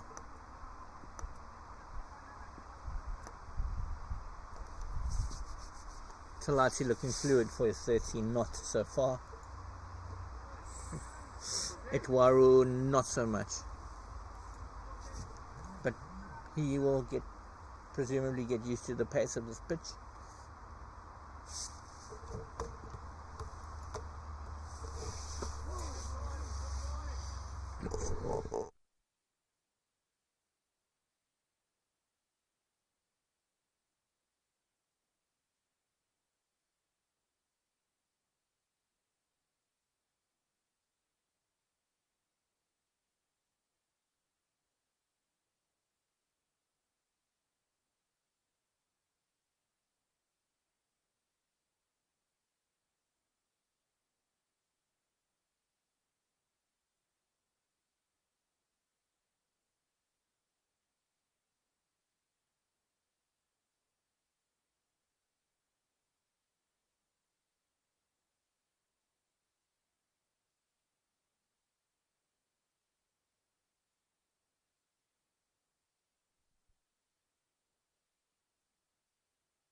All right, so John, looks like Canada has lost a few of their bats. Derek, the gentleman here on this side, Derek Pereira, no, I'm sorry, Derek Atuaru, and the other one is Palati. What do I call him? Oh, Arif. Arif's a ball into Derek now. Oh, it's getting a little bounce. So Derek's played for Canada. He's an accomplished player. Played under junior cricket for Guyana. And I'm also told he's related to the famous Rohan Kanai. Rohan Kanai. I remember that name, isn't it? Yeah. And Alvin Kalicharan, the famous openers to West Indies. Yeah, so he comes from that lineage, if you will. Great off-spin bowler. And he's coming here. He's playing some lovely strokes. Building a partnership with Arif. Oh, lucky there. Good turn. Grabbed him on the pads. So who's the Sri Lankan bowler with the 99 on the back? Leonage. Leonage. Let me see. I should be able to pronounce these names. Oh, here it is. Palita Leonage. It's Leonage. Oh, no. Oh. Got him. That was some interesting keeping there. Kind of deflected off the keeper's pads. Yes. More shaky calling between striker and non-striker results in the run-out of Etwaru. Yes. You did mention, John, this has been happening quite often in this tournament, isn't it? Yeah, the presumption is that the gentlemen are so keen to practice their batting and bowling and their fielding to an extent that they forget about a crucial kind of hidden fourth aspect of cricket, which is the running between the wickets. Calling correctly, not taking chances. Yes, okay. That's the basics, isn't it? We call it in cricket. Call when it's your call and say no. And communication. Yeah, I do a bit of coaching cricket to juniors and school systems, and that's what I tell them about. If you get run out, consider that's your own fault, because he had all the options to say no. Anyway, it should apply. So Palita Leonage, right hand bat, right arm off spinner. Interesting to see some of these names and clubs they play for, because I played a bit of club cricket in Sri Lanka myself.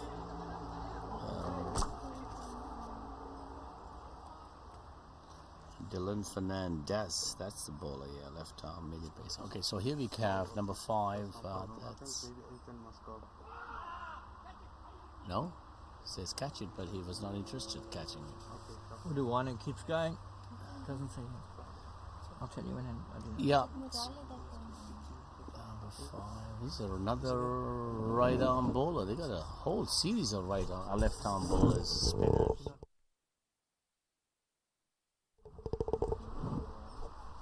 Are we on? Yeah? You're on now. We're on. Okay, so let's see. Another left arm spinner for Sri Lanka coming around the wicket. Oh, that's Arif getting very ambitious and wanted to aerial route that ball, and he missed it completely. Wicketkeeper picks up. No result there. I'm sure there's a plan. They want to get him caught in the boundary line here. Oh, that was a great ball. Pitching.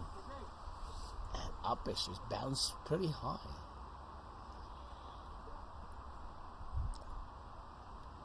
So I met Bernie's 2 cousins out there with their grandson.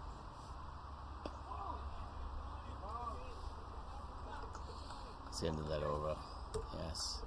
So Sri Lanka's lost 6 wickets, isn't it, John? Yeah. Canada slipped to 72 for 6 after 25. A lot of overs left. There's no rush for anything. I wonder what target they'll be looking at this stage. Their run rate is dwindling down a bit, isn't it? Yeah, I would say run rate's not the concern now. Batting out the overs is. Yes. Canada with 4 weeks left and a full 20 overs to go. Maybe they could readjust their target now to an ambitious 120. Right. Anything beyond that would be bonus. Yes. That said, I can't speak for the strength of the Canada tail. Canada has batting right up to the end. They're all batters. They've been batters and all-rounders in their days of cricket. So the batsman in is Morelli. Sorry, I didn't help you with that. No worries. Morelli. Balasundaram Morelli. Yeah, pretty good, John. Balasundaram. Balasundaram. His first name is Morelli. We call him Morelli. Morelli is a tall lad. He's a right arm spinner as well. Looks a big boy. Can you give it a mo? Yeah, he's a big boy. He's grown up most of his life in Canada, in Montreal, in this French-speaking part of Canada.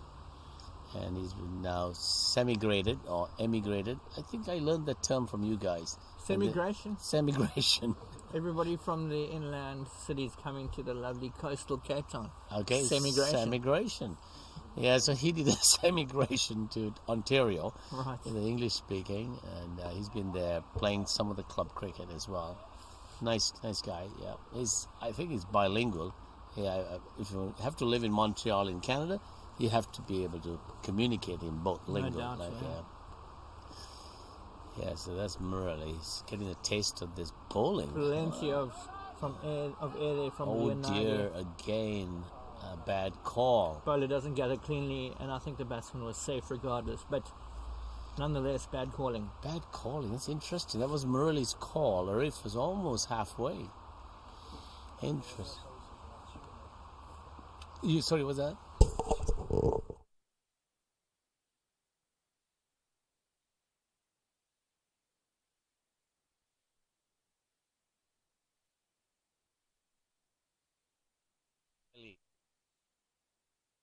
It's Phil from the Canadian team. And we have John here as well today, my co-commentator. Your dad's right here in the shed, commentators and scorers shed. We're sending a shout out here from Dad and from us. Thanks for watching in Abu Dhabi. I wonder what time it is in Abu Dhabi. An hour difference, if I'm not mistaken. Okay, 2 hours. 2 hours. So it's not too bad, yes. I need to shout out to the folks in Sri Lanka. They're watching eagerly, the Sri Lankan team fan club in Sri Lanka. Hello to all you guys there, or Aibo one. We have a group of Sri Lankans in the Canadian team too. So, and I have family that's watching, so I'll shout out to my friends too there and family that's watching.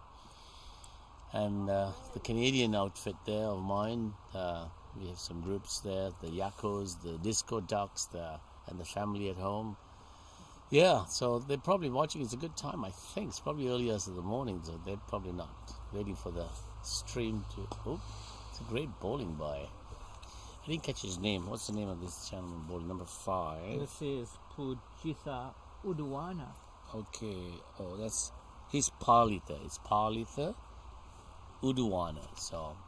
Right. So there's 2 Palithas in the team. There's Palitha Lianage and Palitha Uduwana. No, they're bowling in tandem right now. Yeah, Both bowling in Palitas. tandem. Imagine that. It's a Palitha bowling from one end and Palitha bowling from the other end. Yeah, that's a common name in Sri Lanka. That's Uduwana. And that's a straight 6. Wow, that's Very great, nice. great. Straight over the bowler's head. That's Beautiful. Morelli. Yeah, Morelli says, I'm not going to hang around here with these dibs and drabs. But it was a great piece of batting. Second 6 of the day. Yeah, second 6 of the day. This is a shorter boundary, isn't it, John? Absolutely. The straight boundaries, for the most part, at all the grounds, you will find shorter than the square boundaries. And these square boundaries, especially on the offside to the right-hander, are a lot bigger than most. I see, yes. We didn't see any 6s at the Claremont when we played the ODI against Wales. Massive crowd, yeah. It was too big to set a field, pretty much. Great bunch of spin attack from Sri Lanka. Here's another great ball played by Morelli. He's got his timing better than the others, I think. He's found it a lot quicker than the others. Great observation. Yes. So, Bernie, you think Eiley loves cricket because she plays cricket or because Dad was a famous cricketer? Really? Oh, that's nice. Ali, Dad's giving us a breakdown of why your love for cricket is. You have been taken for games and Dad used to play. Let me send a shout out to one of the Canadian players, Lincoln Mohammed. He sends his love and regards to Simone, his wife. He's doing well. He's not playing today. But we call him the soccer player in our team. He's a great soccer player as well. Oh, it's a great piece of batting by Morelli and a good run by Arif. Well done. That was a good single. Well called. Do you have any wine drinkers in your team? Yes, we do. You're in prime wine country here. Yes, we have been. I love the Reds as well. Yes, they're very good. I like it.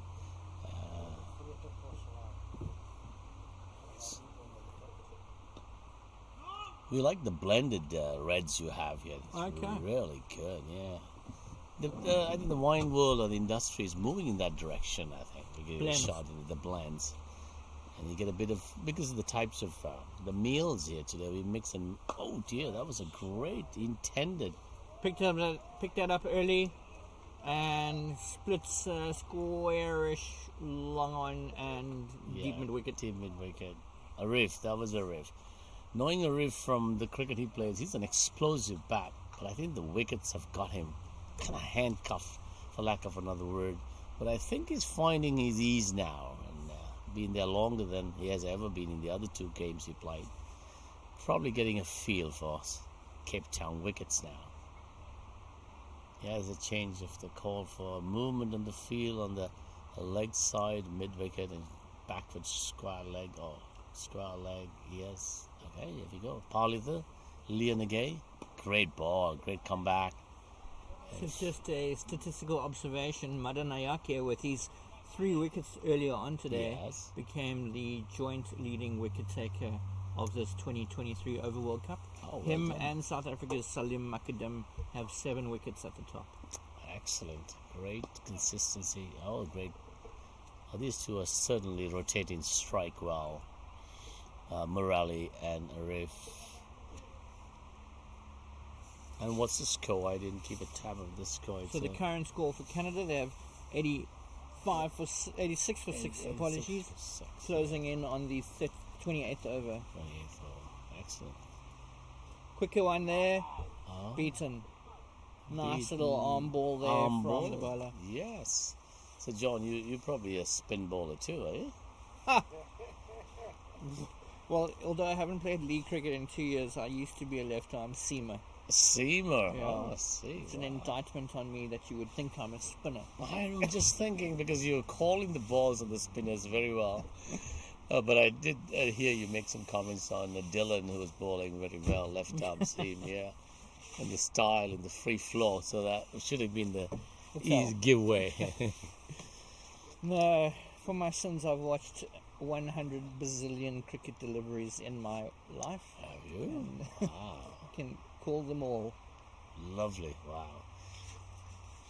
And you've been doing commentary for a while, I can I see. haven't actually. I've No? only done this audio commentary stuff for this tournament. But I've been a cricket writer and a player and a coach, Oh. statistician, administrator for many, many years. Okay, so you have to be able to read all of this. Yes, that's excellent. That's good. That's a good experience for being a coach to give your students all this knowledge.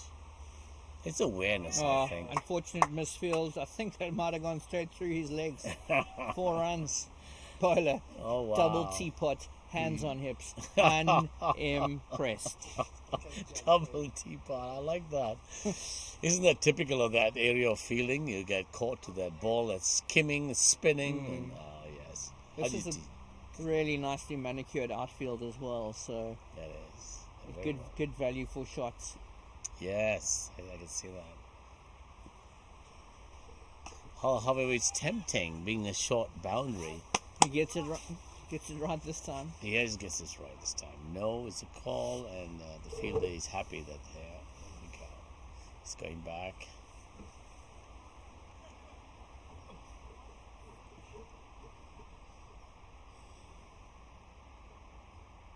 Here comes Paulie with the Awana, and Great cut shot there. So that one fielder is doing a lot of work. A one bounce throw is trickles to the wicket keeper.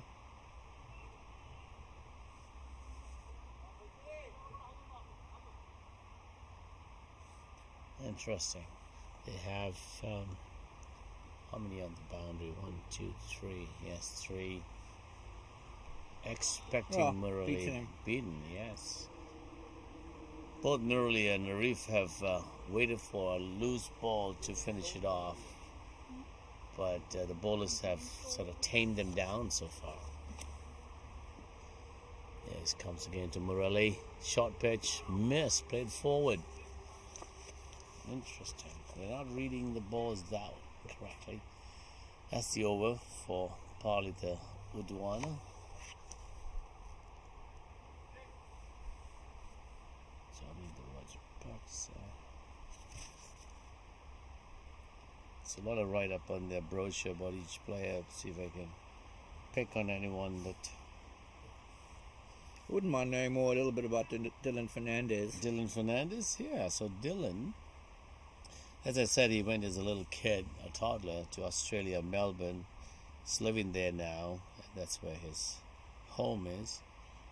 Current clubs he plays for, if I can read. Oh, here we go. Southeast Veterans, Springvale South Cricket Club. Right. His history: Sri Lanka Over-50s, that's this one obviously. Tri-Nations tournament playing against Australia and New Zealand. Okay. 2022. Victoria Over-50s. Southeast Veterans Over-50. First 11 in top grade in Over-50s competition. Saxon Sports Shield. Yeah, he's got some, and then something about the Springvale South. He's there's another one here about cricket club. Yeah, he's played quite a bit of cricket here. What about Colombo? Colombo Sports Club, first team, VCA District Cricket, Hawthorn Waverley Cricket Club, second team, Victoria Schoolboys. So he's been playing cricket from his school days, under 16 and under 19s, representative teams for his school. So yeah, he's played a lot of cricket in his time. And I asked him if he has played this before, but he said this is his first trip out here. Okay. But it seems like he's been playing over 50. I know the Tri-Nations was not too long ago. Oh, short to this time, and there's a man out there for the cover. Square leg umpire steps out the way, 1 run. Yes.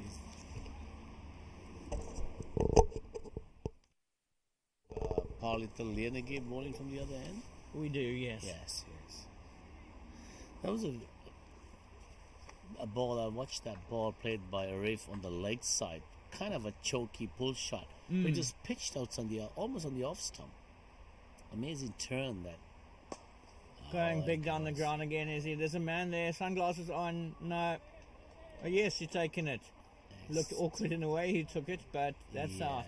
Holes out to long on, going for another big six, does Murali. And Murali's out. See Bernie? All right, Bernie's leaving.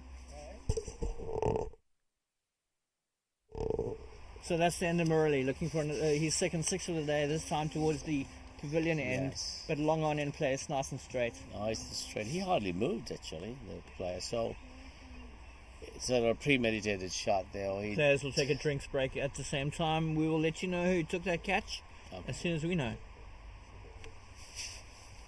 What's so are we close to the 30th?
Okay, players about to resume. New batter. Who's the new batsman there, Phil? The clip New on his batsman, it looks like Matty, young Matty. We call him Matty because he's the tallest player on the team. No, really not. Young because he's just turned 50? Or Yeah, I think he just turned 50. He's an exciting guy. He can run the fastest in our team. okay, number 99 on his back. 99, yes. He's a good leg spin bowler. Okay. Has a very crafty googly as well.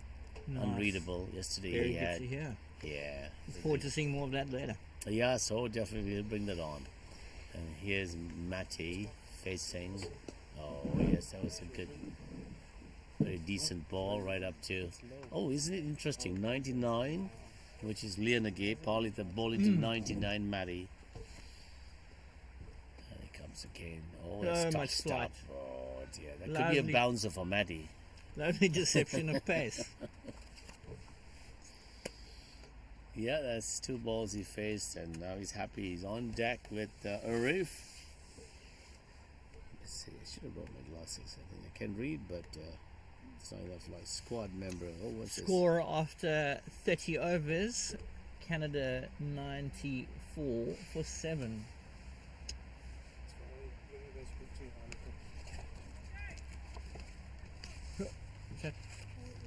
this? Camera is dipping down. No problem.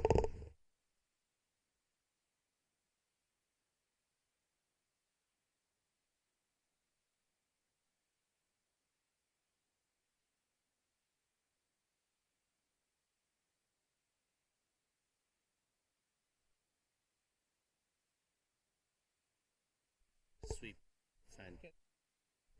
Arif plays a beautiful sweep shot, a little bit straight on the leg side by Udwana, Palika, and Arif does justice to that for a boundary. Keep fine, back foot square. Let's see who else on the Sri Lankan team has played first class cricket here.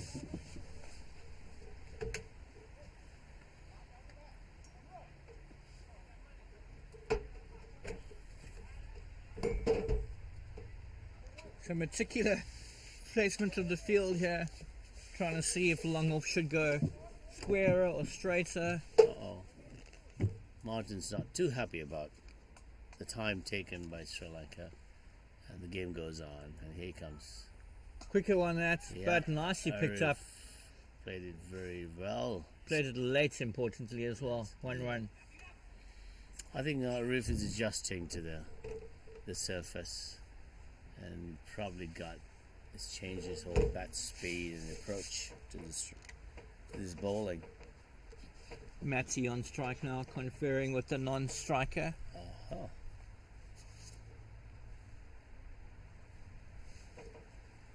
Swansea, yes. So there's another player, Domindu De Silva, is playing cricket in Australia. Oh, Matty hits it straight to cover. Off he goes. great to cover, and he picks the field at number 11 very easily. Says thank you very much. Okay, give you a pat, got choked. Oh dear, Matty, quick exit there. Wonder what his consultation with the roof was about. Whatever it is, it was a high ball, square cut played too early, I think.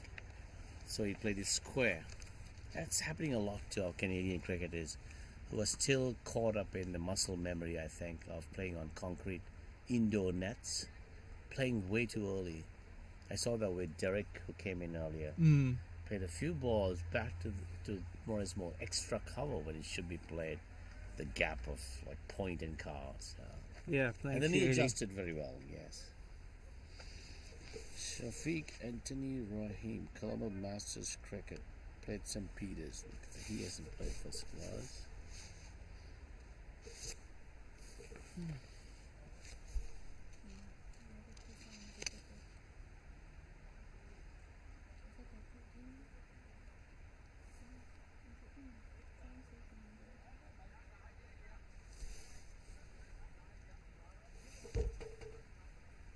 So I think Dylan was mentioning to me that their team has 3 players who have come from Australia.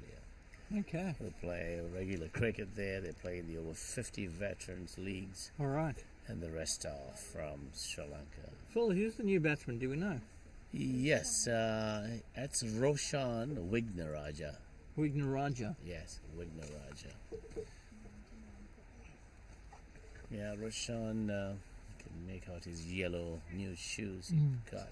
It's ready for the turf cricket because we don't use spikes in Canada too much. No doubt. Yeah. Keeper That's- again, meticulously placing the field, make sure a short-haired man comes around. Oh, popped away where there's no fielder. Roshan craftily plays a ball at the back foot square. A reef on strike. I guess that should be a ploy for Canada to keep a reef on strike. Makes sense, yeah. Tails just have to get the senior man the strike. See them as a strike. So do you have an academy where you coach, John? I don't coach anymore, no. I just coach at a few local high schools. I have a son now, so I just don't have the time. I understand. I went through that too myself. And I have an academy back in Canada, Toronto, in Ajax, an area just on the east side of Toronto. Okay. Yeah, cricket is growing in Canada. It's a baseball country and Of ice course, hockey. yeah. Ice hockey, yeah. Ice hockey and a bit of CFL or the American football. But cricket's picked up. This is a sort of a trivia that we have with a lot of school teachers and school kids. First question, what was the national sport of Canada? When Canada became Canada in 1859, the first Prime Minister made cricket the national sport. Oh, really? Okay. Yes.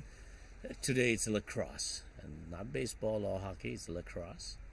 Then it's hockey. Can I ask you a question about ice hockey, actually? Of So course. I know Canada have 3 or 4 teams in the NHL. Yes, we do. But now, if they play US teams, do the US teams travel to Canada to play? Correct, they do. Okay. They do, yes. All right, so the NHL doesn't happen purely in the States, No, also in Canada. In Canada as well. So we have teams in Ottawa, that's the capital of Canada. We have a team there. Then we have in Toronto, where we are. The Bruins and the Oilers, are they're Canadian? No, Bruins is Boston. Oh, okay. Oilers is Edmonton. That's Canadian. That's Canada. Then we have Calgary Flames. Yeah, we have some teams in the different provinces. They're all private franchises. Yeah. So, folks, then we have the Montreal Canadiens is the biggest, Yes. big fan club. Most Canadians are. Because that was probably one of the first teams that was very dominant in the hockey world. Okay. Even above the United States. The United States got very good because they get a lot of foreign players coming in. The Indeed. Russians, the Swedes. Yeah. Indeed. Yeah, it's a great sport. I wish I grew up in Canada as a child. I would have taken on that sport for sure. Well, I have to learn to skate first on ice. Yeah, all the kids growing up in Canada do go for skating school and public skating. They all learn to skate. Do you have field hockey here then in Cape Town? So we have hockey. I guess you could call it field hockey, but it gets played on AstroTurf, Okay. not the regular grass anymore. Oh, I see. A lot of the high schools are building their own Astro arenas. Oh, I see. That's a lot shorter from Leonage, but Sharp ball. gets yes. away with it. Hit to cover. Now this is Roshan batting. Yes, he hasn't been playing too many games. It's probably his first game, I think. And he's come on deck to bat. Oh, it's beaten nicely again. Beaten It's somewhat nicely. quicker delivery, that. Yes. Paulita Leonage has that quick spin ball. It's controlling. That's very good. So there's no ice hockey here in Cape Town. Definitely no ice and no ice hockey. No ice and no ice hockey. What about baseball? There, I think we have baseball clubs and softball. Oh yes, softball. Yeah, we have that. So kids start baseball in Canada. It's called T-ball. T-ball, okay. Yes, they beat the ball, which is sitting on a tee. That's where they start. Okay, yeah, learning, the stationary ball. Correct. 3 or 4 years ago, our club cricket season was cancelled because we had something what was being termed Day Zero. We had a lengthy drought, Okay. and as I mentioned earlier, pitchers couldn't be prepared. Oh. Day Zero never actually arrived. We didn't run out of water. The rains came, but some cricketers at the time, for that season only, started playing a bit of baseball. because baseball continued while cricket did not. I see. That's interesting. So droughts here. That's a drought with no water, isn't it? So, Yes. Is that common? No, I mean it's more common than in recent years. I mean, right now we're getting a few warnings just from the city council to reduce water consumption, Yeah. which is good practice regardless. Yes. But 2017 jolted us a little bit where people were bathing less and flushing their toilet with shower water, and it's just good Right. practice regardless. Some people Correct. continue, others abuse. Yes. But Certainly, COVID taught us a lot of that too, isn't it? Mhm. To conserve and be vigilant about cleanliness and. So Cape Town in particular has been through the ringer because we had the onset of day zero, we had COVID-19, and now we have load shedding. I was going to ask you about that. How are you managing with this load shedding? I mean, we're experiencing it now that we're living here. Yeah. It's not too bad, I must say. Look, if you're not reliant on electricity for your job because you're effectively on holiday, Yeah, true. then it's fine. But I mean, as you can just see, 2 years ago nobody would know what a UPS is. Oh, Now- you're carrying a and UPS it's as well? It's Oh, not a yeah. courier service. It's an uninterrupted power supply. Interesting. I like that. So we make alternative provision, but it's far from ideal. And our electricity is not privatized; it's state-owned. Oh, state. So you can only buy it from one provider, Okay. unlike a cell phone network, which has many options. Yeah. But for whatever reason, our government I see. That's ensured that the interesting. electricity is state-owned.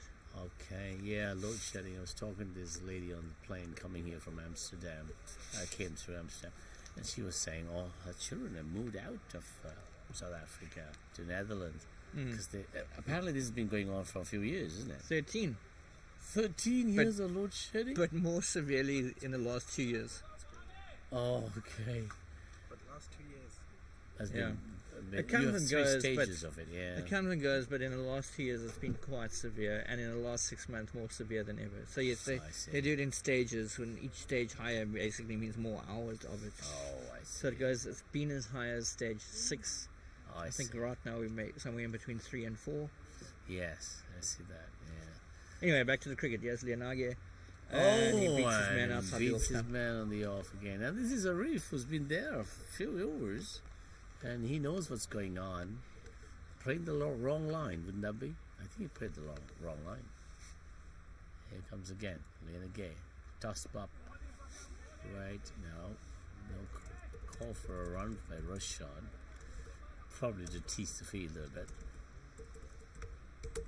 So this must be his last over in the spell, probably. No, this is his penultimate over. Penultimate, okay. Tucked around the corner, non-striker wants it. Striker wants nothing to do with it. Dot Nothing ball. to do with. Yes, there's no rush. I suppose you have different types of knees in the team as well. Those guys who want to run a lot, those who do not. Yeah, you're right. And they're sort of anxious to get off. Here comes him again, and that's Again, turn around the easy run here, maybe even 2. yes. But They're running no, too. Oh, this and it's time- pulled back. This time it's the striker that wanted the second. Great feeling. Yeah, it's a good throw in. Have you seen a few calls by umpires on running on track in this veterans? I haven't actually, no, not in this tournament. The follow-throughs by and large are not long enough. Okay. But obviously the other batsmen, I haven't seen it, no. Okay. I think there's a fair degree of leniency from the umpires. Okay. I mean, if this was a formal Premier League match, they'd tolerate less. Okay. Yes. Wow, that is Oh, plenty of air. A so-called moon ball. Moon ball. Oh, jeez, I never heard that before. But it has a big arc there. But he got it quite accurately right under Arif's bat. Actually, Roshan was the one who faced that ball. 11 overs to go in this innings. If Canada can bat it out with their last 2 wickets, Canada right now 104 for 8 in this over-50 World Cup match at Westerford High School against Sri Lanka. And they're maintaining a run rate of about 3. Where's my math here? Yeah, that's just on 3, I'd say. Just on 3. And if they do maintain that, they're looking at about another 30 runs, so 40 runs. We've got a change of bowler from the M3 end. It's going to be some right arm seam up. Is it Pereira? Number It's Pereira who gets a change of end. Is that Ravi? Is that Ravi Pereira? He was here. He was bowling from the other end, wasn't he, before? He was, yes. This is a change of end for Ravi Pereira. Ravi Pereira. Let's see something about Ravi Pereira. What's his history? Sri Lankan Cricket Club, Auckland. There we go. Okay. He's from New Zealand. University of Colombo Cricket Club. Okay. David Peary's Motor Company. Oh, he's worked with one of the companies I know. Interesting. So he's moved to New Zealand, I guess. And that's where his cricket is happening. Interesting. I didn't know him from before. Ravi Pereira. So I don't know if you ever come across any names. See if I can find one here. There's a player called Marlon Matling. Is it Merling. this one? Yeah, Merling. Is that sort of Dutch sounding name for you? Yeah, it is a little bit actually, yeah. Yeah. So let me give you a little history about Sri Lanka. So Sri Lanka was ruled by the Portuguese first. Okay. About 200, 300 years. This is going back 1400. Then by the Dutch for about 200-300 years. And then by the British. So you would find Sri Lankan names which are Dutch sounding names. Okay. Like Van Lankenberg and Drieberg. There's a lot of Dutch names. All right. I remember a few very English sounding names. Yes. This is Michael Fernando. Michael, well, the first name, yes, English, Michael, but Fernando is typically a Portuguese name. So the Sri Lankans have got these Pereiras and Fernandos and Fernandes, and all these names from the Portuguese descendants. So, but a Jayawardena, for instance, a name like that would be a typical Sri Lankan name. Vijayawardena, Lianagay. Yeah, it's interesting. We have this mix in Sri Lanka. So, talk to me about what seems like a hefty ex-patronage of Sri Lankans, Indians, and to an extent Pakistanis across the countries. Are guys leaving their native countries for opportunity and economic? Yes, more for professional improvement or career paths, or they would go out for education, like to England, to the universities, come out to the United States for studies, and then they end up getting employed and staying over. Yes, there's been a lot of emigration, I guess, out of Sri Lanka. I know we don't want to get into anything political, but sometimes it's all for economic reasons, for opportunities. But it's and just for cricket specifically, it's excellent for the growth of cricket, because the Sri Lankan, Indian, Pakistan cricketers have brought it to Canada, brought it to America. Yes, they have. For Canada, speaking for Canada, it was first the West Indies that came out in large numbers and played cricket there. They dominated the West Indian, the cricket in Canada. The Brits, of course, yes, the British started it. They built most of the clubs there. They started the cricket. And soon after, the West Indies mixed with the British. Oh, is he all right? Ravi collapsed, and after he's followed through, he's up. He's doing good. Good fielding of his own bowling. Yes. Yes, and then we had the immigrants from the Asian countries like Pakistan and Sri Lanka, India, Bangladesh. Yes, we have a lot of immigration coming in, and we're picking good cricketers from that process. Yes. We do have our summer cricket league. Oh dear, that was a big appeal. Ravi was confident that he can expect Abdullah. No, must have been missing something. Yeah, so because of that, we are picking good cricketers and a good mix of cricketers. We have some contract players now coming out from the West Indies into Canada, to Ontario, playing cricket for clubs. It's sort of raising the level of cricket now. I must ask you, actually, do you know Davy Jacobs?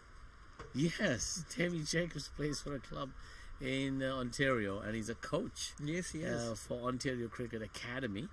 I know the owner of that, Derek Pereira. He grew up playing cricket, junior cricket in Canada.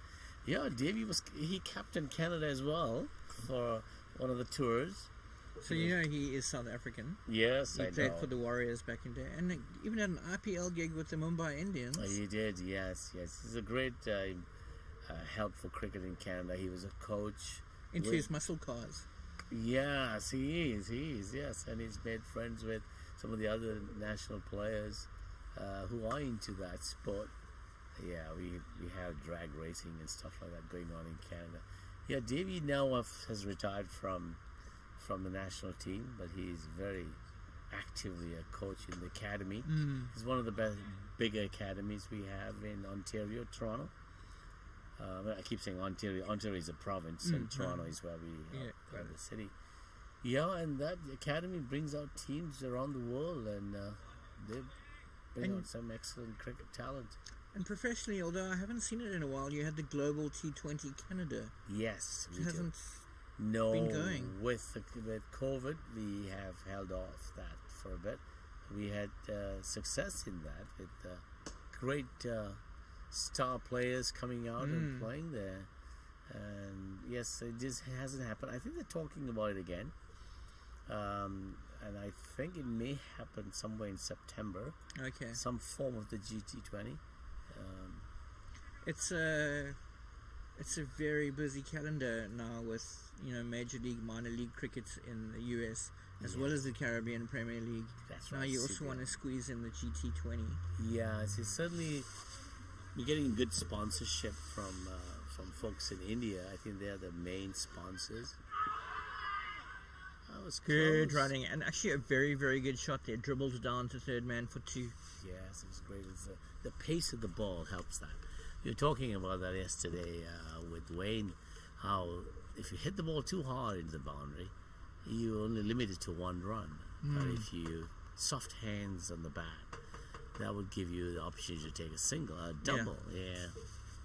I'm wondering how many of the veterans had that ability to do that at this stage of their cricket. Yeah, so with all the cricket, the calendar is pretty big. Yes, CPL and GT20 does draw some of the good players. We had Chris Gale coming out, and that drew a big crowd, especially with the West Indians. And unfortunately, he had to leave halfway through the last GT20. Not due to injury, but I think he was called back from the West Indies or the IPL. The calendar is massively full at the moment. I mean, just speaking of guys leaving halfway through tournaments, look at Rashid Khan now. About 3 weeks ago, he played for 3 T20 franchises in 4 days. Just flying from the UAE to South Africa to the Big Bash or whatever it might have been. That's right. And how do they handle all this jet lag and the transition and acclimatization? Because we find it coming out from Canada. I mean, that's a long way. 20 hours, 24 hours flight time or traveling time. Did you go via somewhere? I came through Amsterdam. Okay. These folks, the rest of them came through Ethiopia, Addis Ababa. Yes. It was a direct flight from Toronto to Addis Ababa on Ethiopian Airlines. A great airline. Wow. Excellent service. Good. I missed that flight and I had to come a few days later due to work, not because I missed the flight, but I came on KLM, yes. Third man in place, 1 run. Canada's tail wagging a little bit here. They've got up to a very respectable 109 for 8 so far. Are we on the 4? Which over are we on? We got about 6 overs left, probably. We have 9 overs left. 9 overs left. Well, we still have a few more batters who are capable of giving a riff of support to keep it going. Roshan's certainly doing a good job here. Oh, he's keen on a run, but no. Arif has quietly moved along to 39 or 57, the glue of this rear guard action. Excellent, yes. It's about time. Arif is capable of making good numbers here and building partnerships. I'm sure as we go along in this tournament, the skipper Rudy may think about how to pair off these players coming out to bat and making sure each one has a supporting role. Oh, it's a good piece of that is a cheeky leg by, I would believe. Yes, a leg by, cheeky one starting to square leg. Very good running again. I think Roshan is really trying to get Arif back on strike. So he did whatever he could to get there. I like how this wicketkeeper gets rid of his wicket-keeping gloves, ready for anything. It's a very active wicketkeeper. I wonder what his name is. I was trying to get his name, but I couldn't off this book, off this brochure of theirs. But we'll find out later. Here comes Ravi.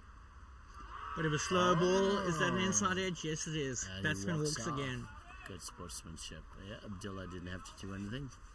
Nice little slow ball from Pereira. Pereira. Inside edge, if I'm not mistaken. And the batsman walks off. The last man in for Canada, who are currently 110 for 9 in the 37th over. Let's see who's coming out. Probably the skipper, because I didn't see Rudy coming out at all. Yes, it is him. Rudy Yes, Gibson. Rudy Gibson.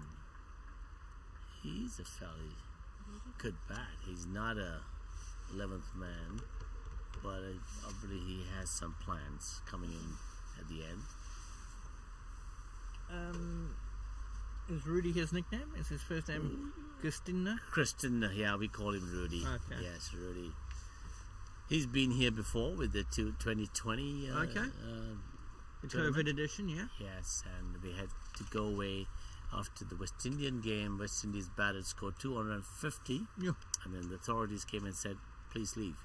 That was it. Go home. Go home. So I think Nobody they in played the world 3 knew games. what we were in for at the time. Exactly, yes. So this is the return of that, and I'm so happy to be back here. And I thought I heard you say that it's an addition, or was it when? There's 2 new teams that entered this time. Yes, the UAE and the US are the new teams. Oh, I see. Excellent.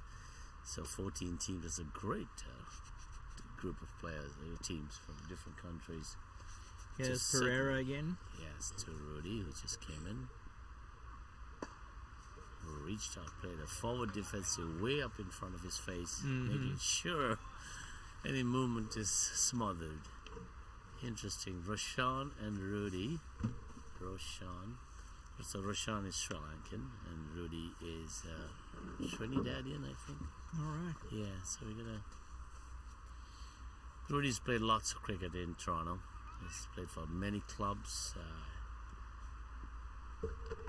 He's captained this version of Veterans for Canada 3 times. I think he went to Barbados with the team. He came in 2020 with the team here to Cape Town, and this is his 3rd.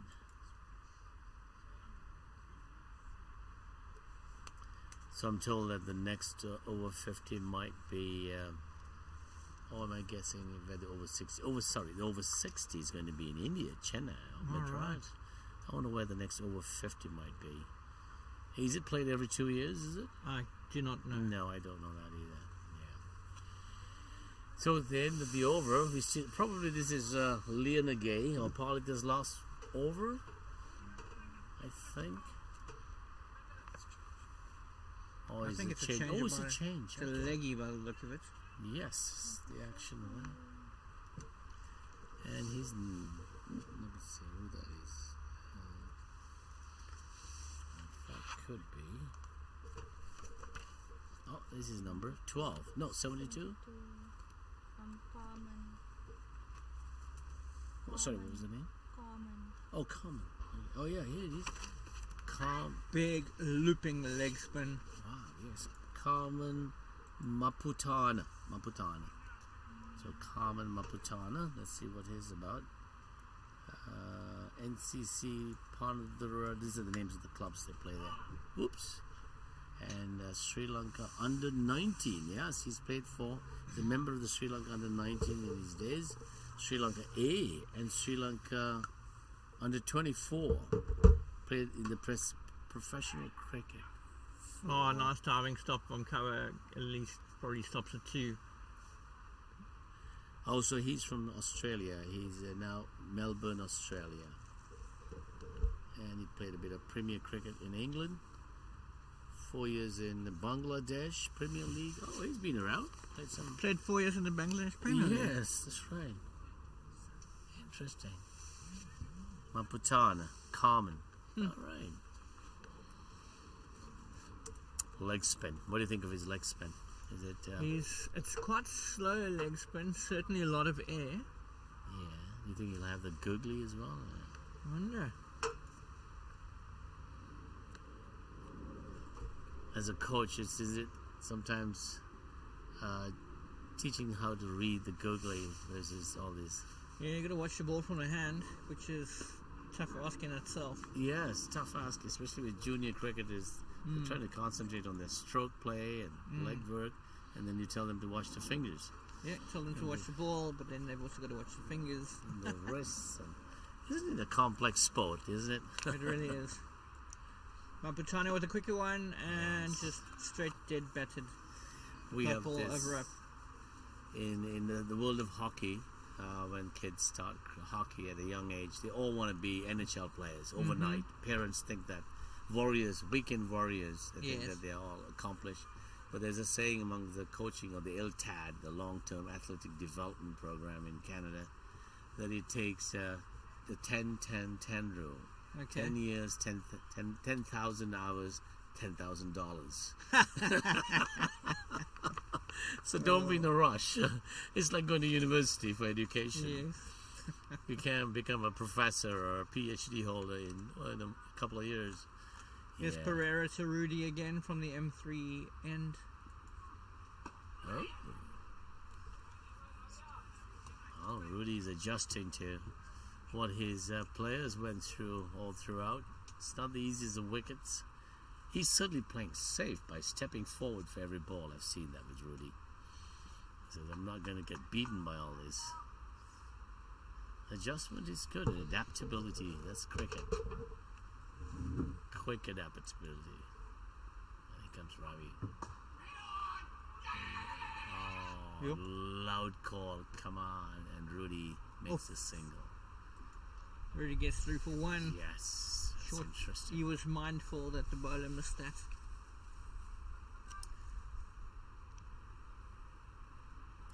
Yeah, so when we are feeling, John, Rudy will be bowling. I want you to watch him bowling. It's Okay. very interesting. All right. Yeah, Wayne called it the drip and swing. Okay. Because I got Wayne to figure out what he's doing. He's an interesting bowler. You think he's moving the ball down the leg, and after it hits the pitch, it moves the other way completely, Alright. almost like a leg spin. It's a left arm spin. Hooping it. Yes, it's very interesting. It's very difficult to read it because he has this backward circulation cycle of his arm as he comes up to the crease. His load position is a Okay. quick turn. Yeah, he took a few wickets yesterday.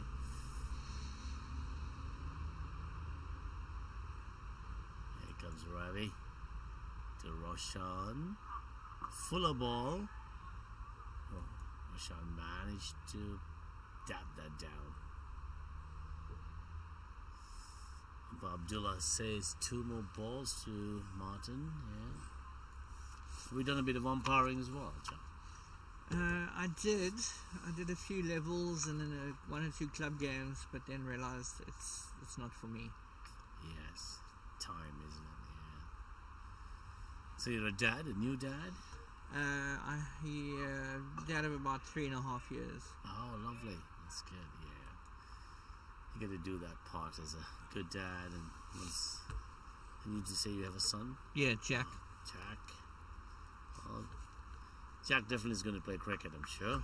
With Yeah, dad he already coach. says things like in the tree, in the V in the tree, Wow. in the arc out the park. Interesting. We had a little kid, dad, and playing at the WPCC ground yesterday. At the end of the game, the dad must have thought, let me bring my son out, bat, little wickets there. This kid was beating the ball into us. We were doing our little post-mortem. The ball was flying all over us. That was funny. And he was hitting a hard ball. It's amazing. This kid must have been 5. That's the end of that over for Ravi. And Roshan and Rudy are discussing. Canada moved to 113 for 9 with 6 overs to go. 6 overs to go. I think a 150 would be a good defendable score on this. So you're asking your last pair to get 37 of 6 overs. They're both capable of Yeah. it, yes, because when we played against Wales and the ODI, Rudy came up, he's a middle order bat. He got a quick 20. Nice. Yes. And they were a great spin attack from Wales as well. They have, I forget his name, is it Kane? Left arm batsman. I think he's a fairly decent left arm spinner. Oh, ball tossed up in the air by Carmen. Certainly close to that moon ball that you call. Yeah. Here he comes again, left, right arm. Oh, that's Lots short of air. pitch. Oh, lots of air. This can be very tempting, and you can squirt them straight to the catcher sometimes. but- Yeah, that was played uppishly. Yeah, there was fortunately no fielder there, but for Rudy. And here's Roshan, going to face Carmen. Leg spinner right up. Oh, what a loop! Great is the call from Rudy to Roshan, who always likes to play the ball and take almost 3-4 steps out, alluding to as if I'm ready for a run. And here comes Carmen again. Oh, look at that! And he lets it go. Yes.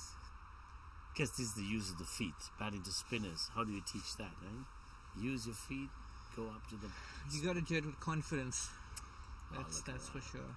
Oh, wow.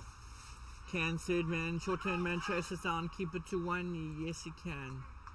Went past the wicket keeper. Bit of a cut shot by Roshan, which went fine. Almost in first slip position. There's no slip in position, so we do have a deep gully here. Kind of a fly slip. It didn't work on that. I like the pace that Carmen's tossing this ball in, and it bounces. It's almost like a reverse. Oh, That's a quicker one. that's the quicker one. Nobody's... Play Yes, up in can the the man air. get there? Oh, No. and he drops it. Had a good effort, but... Fielder comes running from the boundary line at mid wicket, comes to almost 30 yards running in. Drops the ball, unfortunately, falls with it. Good attempt. Again, one of those really thick leading edges. Yeah. Tried to glance it through, but went towards the pavilion. So that's the end of the over, and looks like Ravi's still got a over left. 5 overs to go. Canada 117 for 9. Oh no, it's who's bowling now? It looks like they're bringing on someone. Who's? Let's see. Shane Fernando? No. What's his number? I heard him someone say Shana. Looks like another spin bowler. Number 2, is that Shane Fernando? Okay, Shane Fernando is a vice captain on this team. Vintage, is he from Australia? Let's see. He's played for St. Thomas's College, first class cricket. First Singley Sports Club. There we go. That's the SSC we're talking about. Represented UAE national team Interesting. as an opening batsman, 1995 to 1997. Represented Sri Lanka over 50s at the previous World Cup tournament, Sydney and Cape Town. Yeah, so he's been around. He's been here. He knows the turf. Well travelled. Right, let's see what Shane Fernando has. Let's see. Balls to Right, Roshan. off spin. A short Short bit. to start. And he's bowled him? No. It's just beaten outside that off stick. Yeah. Batsman reacted as if he was out. Well, Roshan was expecting something else, I think, and he went out of balance. Fell forward.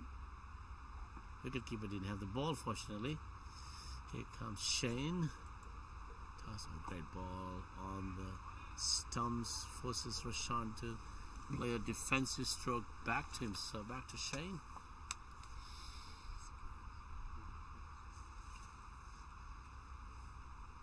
Right arms off break.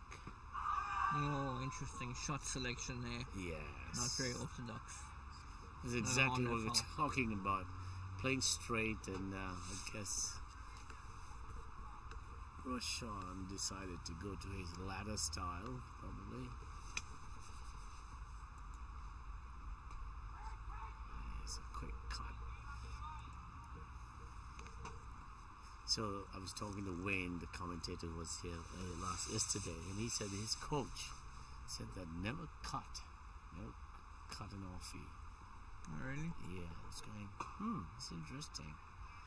I was trying to figure out the biomechanics of that, or the trajectory of an off-spin ball, and why would you not cut the ball, or square cut it, or late cut it. He used the word cut, so I'm assuming.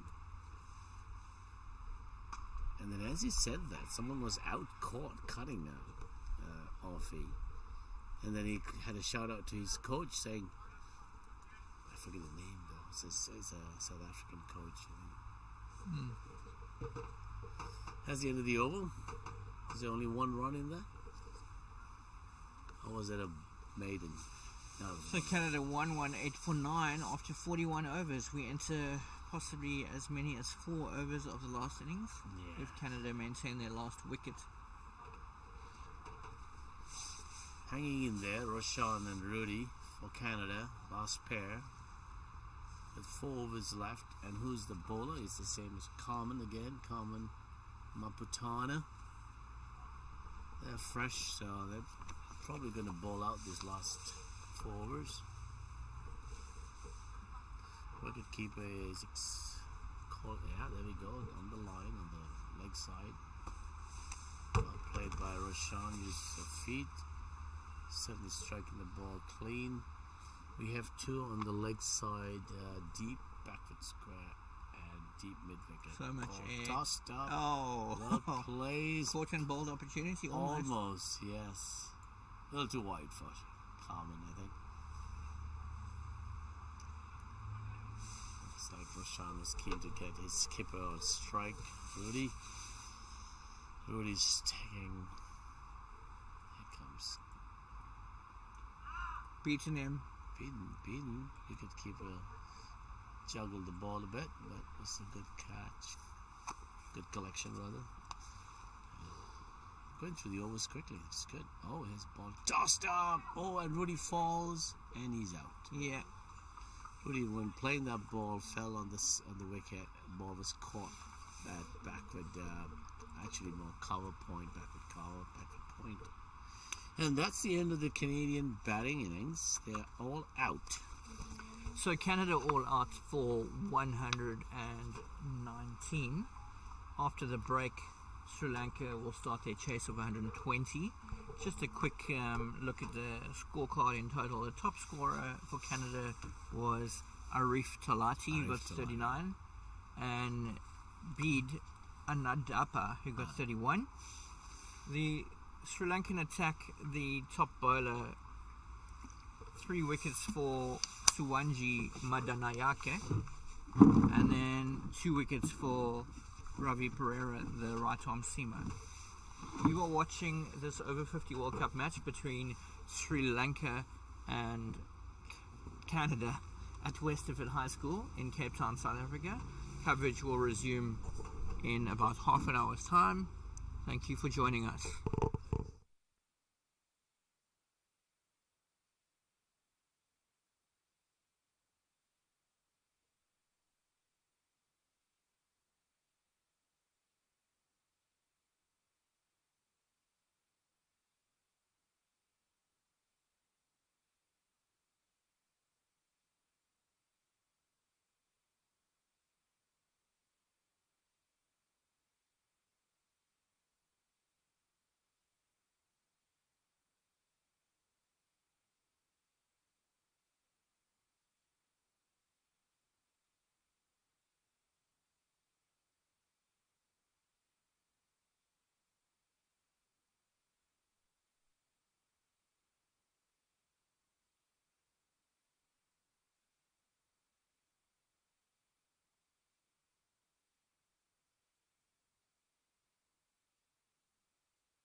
Right, welcome back to our coverage of this over 50 World Cup fixture between Sri Lanka and Canada at Westerford High School in the southern suburbs of Cape Town, South Africa. Earlier today, Canada kind of scraped their way to 119 all out in 41.4 overs. This after they won the toss and opted to bat first. Sri Lanka will now start their chase of 120 runs in all of 45 overs if required. No bonus point system in this tournament, so no real incentive for Sri Lanka to get it quicker than usual, other than get back to their hotel sooner and put their feet up. But yeah, we're about to start this over 50 World Cup match at Westerford High School.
Opening the batting for Sri Lanka is Ruven Pires, who's actually among the leading all-rounders of this tournament. Last night I was looking at the stats, and he's among the top 7 bowlers and the top 7 batsmen at the 2023 Over 50 World Cup. His opening partner is Prasanna Jayawardena. Sri Lanka about to commence their start of their pursuit of a 120 run target. The first ball will be bowled from the M3 end by a spinner, and understandably so, as Sri Lanka exploited this end with 2 left-arm spinners earlier in the day.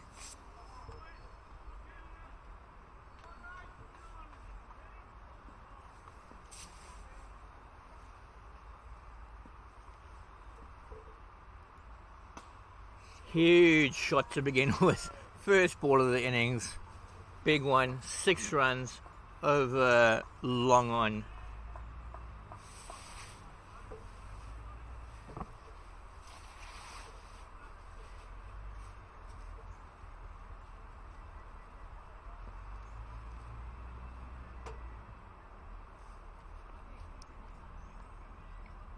Bowler looks a bit perplexed.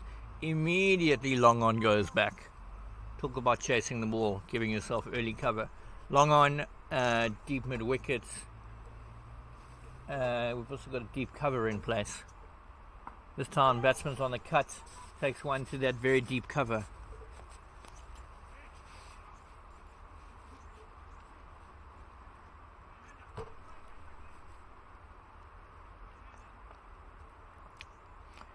Pires not messing around, 7 knots out of 2 balls.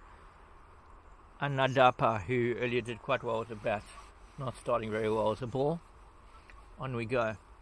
Canada have to deal with a left-right-handed batting combination from Sri Lanka. Meticulous in their field placement, very offside-heavy field. A 6-3 field as square legs brought around a little bit. Jayawardena on strike. Oh, he almost plays too early and pops a return catch. Back to Anadapa, but it falls short. Jayawardena with a more textbook forward defence this time.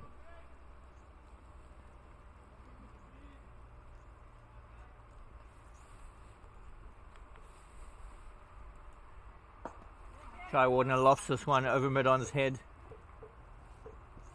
Mid-wicket runs around, but no need. Mid-on cleans up 2 runs. Very aggressive, intentful start to the innings from Sri Lanka here, looking to reassert the authority after losing to the West Indies yesterday, having beaten Australia and New Zealand in days prior.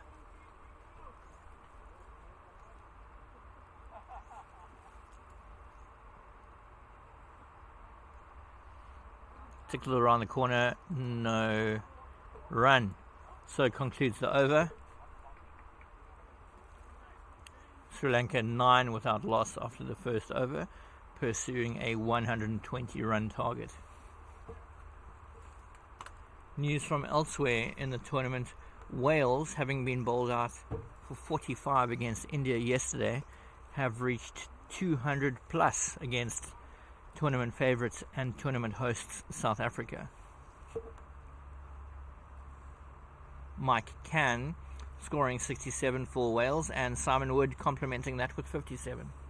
23 is a captain, I think. Shot number 7. Bowling from the pavilion end, we have the captain of Canada, Rudy Gibson, who I'm told has an unusual action, and I'm anticipant to see.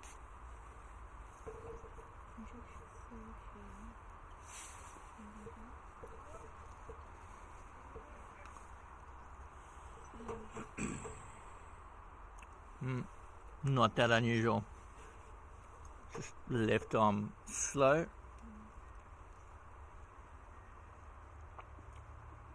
He's bowling to the aggressor, Pires.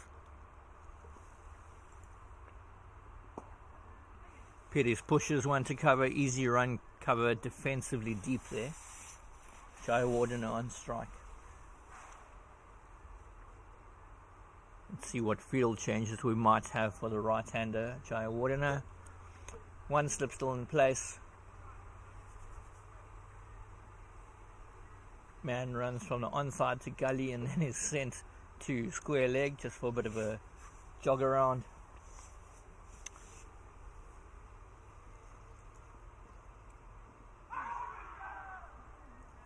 Nominal appeal from Gibson and company, but that was probably sliding down the leg side. Everybody knew it, so quickly moving on.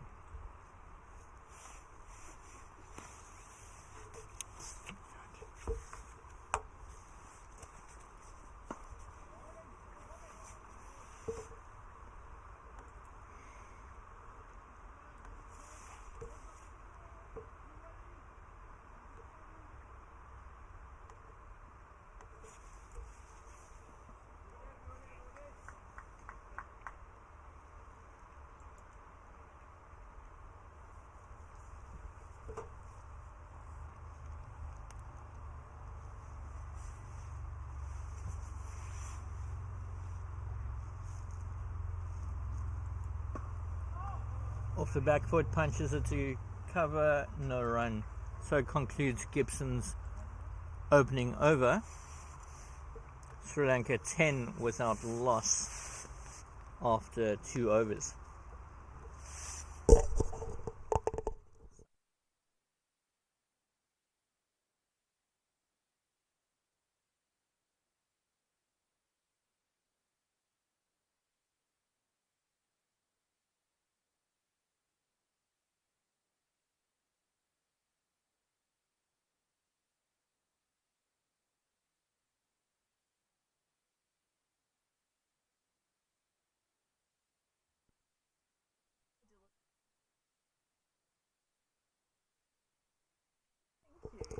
For all those watching and listening, just a big shout out to Dylan Fernandez's friends and family in Australia and Sri Lanka.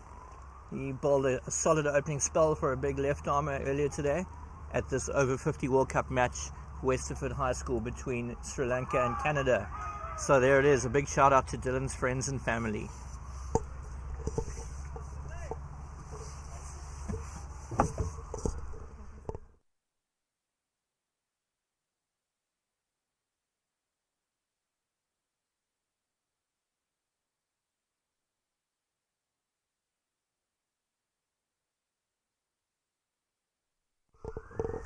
Anandapa continues to Pires.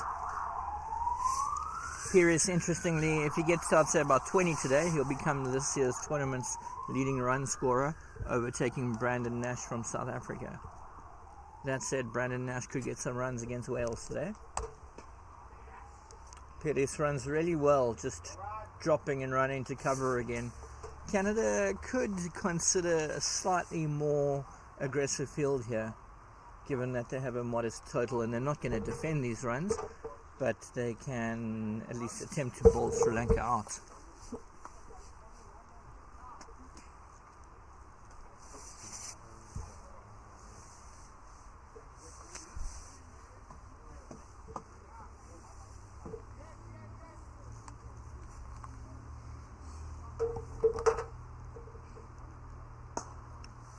Really nicely played.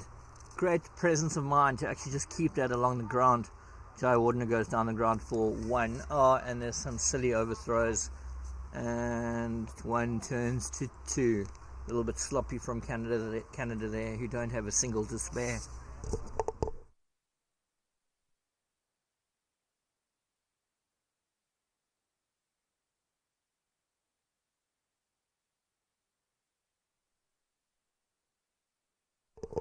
Jai Wardner, we've seen a few of those little kind of scooping leading edges today. No harm, no foul. No mid-off in play, so he gets 1-2 long off.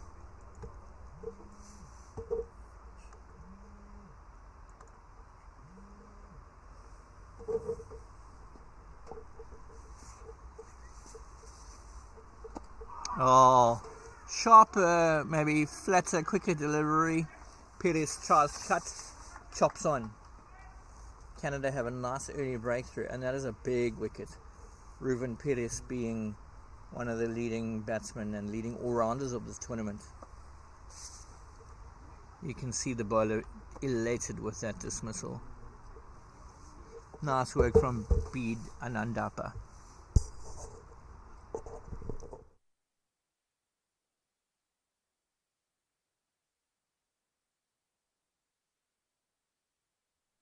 Sri Lanka lose their wickets at the culmination of the third over. They are now 14 for 1, chasing a 120 run total.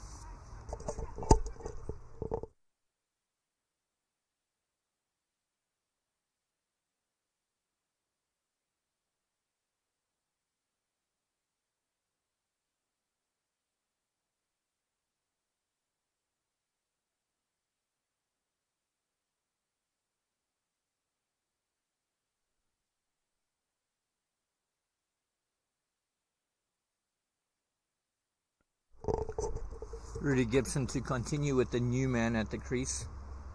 Sri Lanka minutes ago losing Pires. New man to the crease is Dharmasena.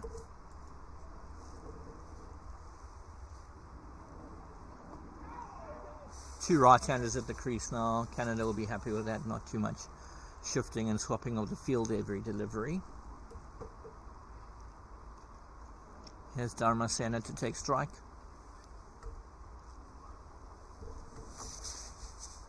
Gibson with a full cover cordon in place, a deep mid wicket. A man, let's call him a deep mid off, or hanging 10 yards off the long off fence. He's also going for a leg gully, backward square leg. One standard slip in place. And a full blown long on.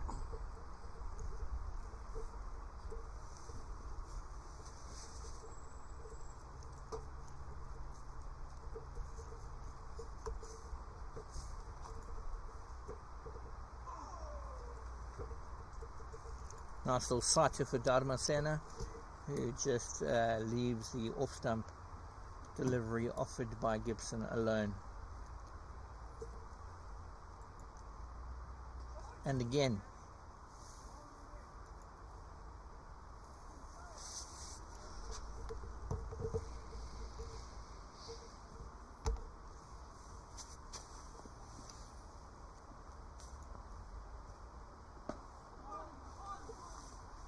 good solid forward defense from Dharmasena.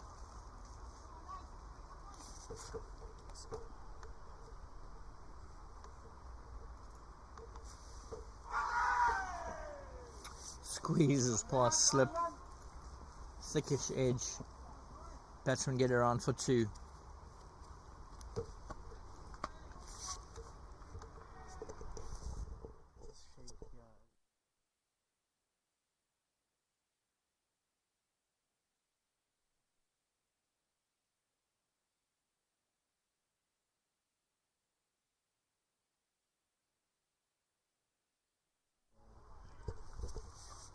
That's the over from Gibson, a really tidy one. Interesting how it doesn't put a lot of pace behind the ball, presumably has a few mild variations, but it's really just about putting it on the spot outside that off stump on the right length.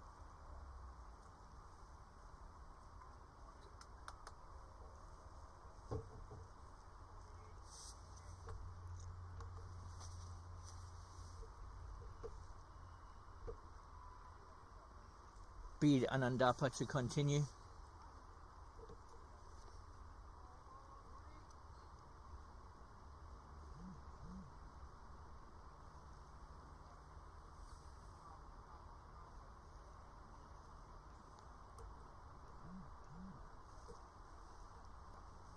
Jayawardene on strike. Cuts to point, no run.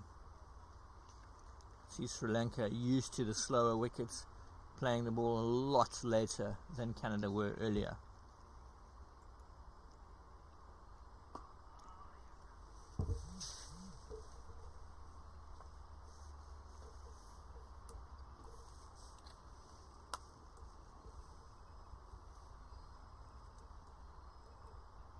Yeah, more flight, slow delivery, but the batter's got hold of that nicely. Fielders put it down, and they run around, and there's a run out. So the batsman in ball watching the drop catch turned for the 2. The non-striker possibly made his ground, but didn't drag his bat in. And he's too late. Abdullah Steenkamp, umpire, makes a judgment call and raises his finger quickly. Sri Lanka suddenly 2 down, and Canada well on top of things here.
So Prasanna Jayawardene and Shane Fernando to continue Sri Lanka's pursuit of a 120-run target in this over-50 World Cup match at Westerford High School in Cape Town, South Africa, against Canada.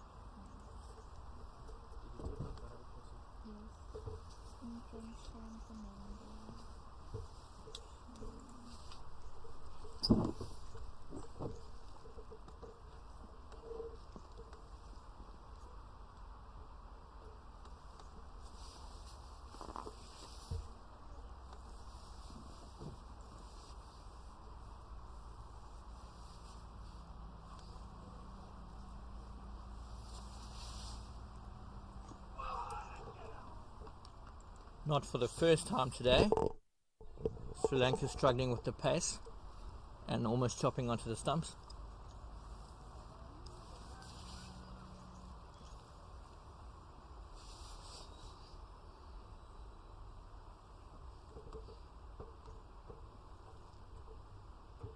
Rudy Gibson continues from the pavilion end.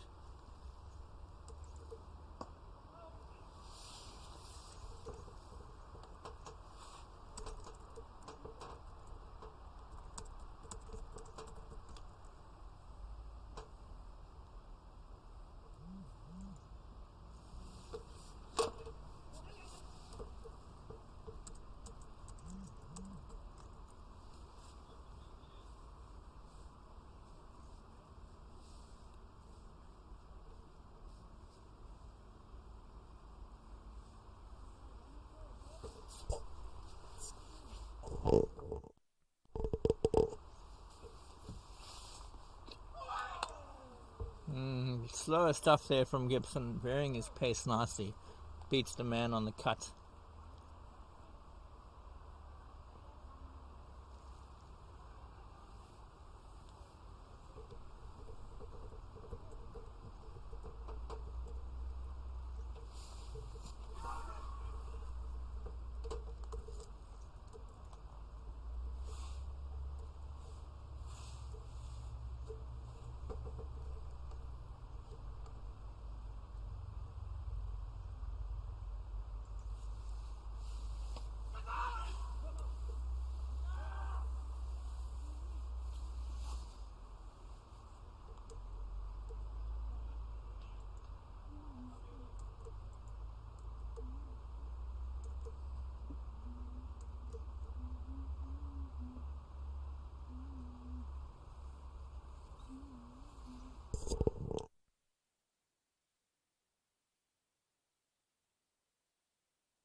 Oh, Bede with a bit of a quicker one there.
Rudy Gibson to continue with Sri Lanka on 23 for 2 after 7 overs, chasing 120.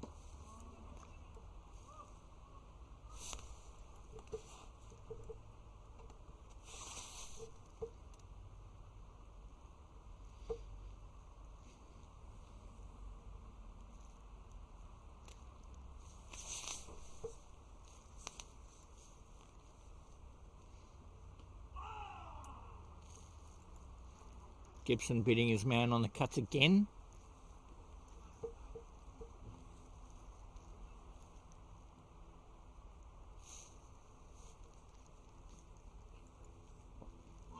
And again, really got the rub of the men here.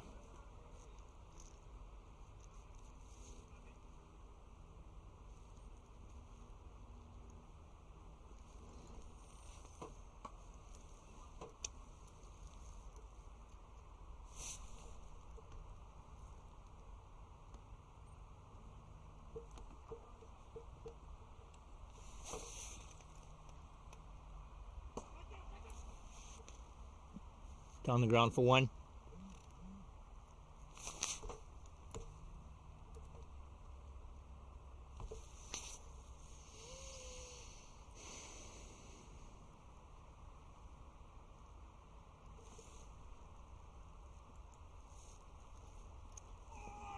Might have a leg side wide here.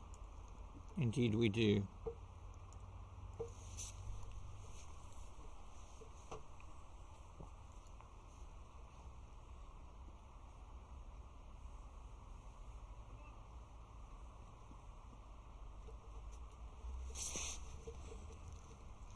Oh, Gibson almost with another stick. Batter really lucky to get away with that. 4 streaky runs to the right of the keeper, to the left of first slip.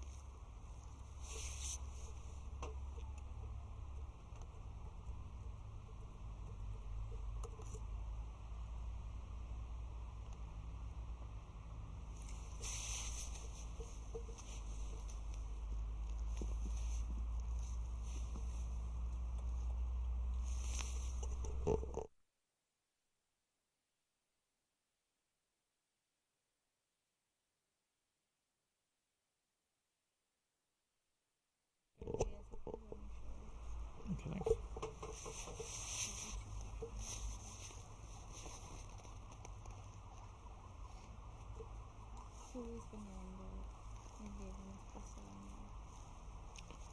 Speed Anandapa to continue.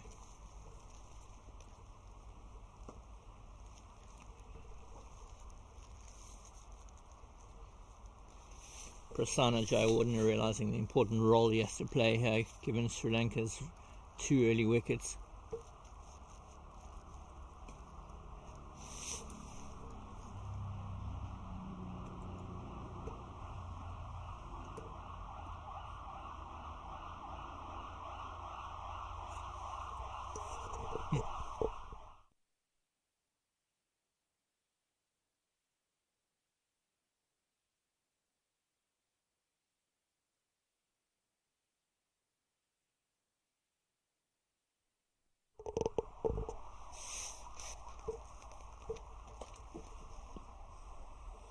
Well, fielder almost runs into square leg, who's actually stationed at point. 2 runs.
Once again, a streaky edge for 4 more.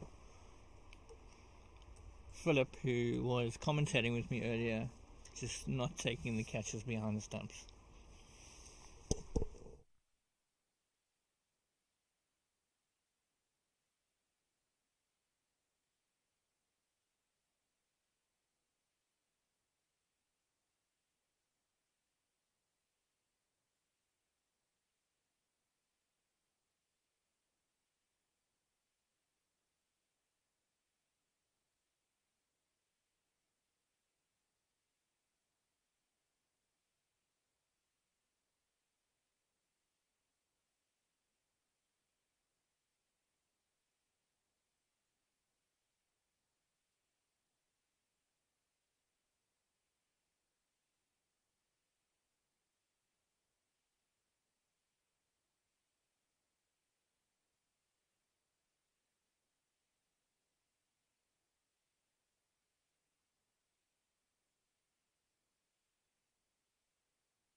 Sri Lanka scoring a lot of runs behind the wicket on the offside today, off the edge. It's another 4.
Eswara Lingham with his leg spin into the attack from the pavilion end. He's quickly cut away for 2 runs.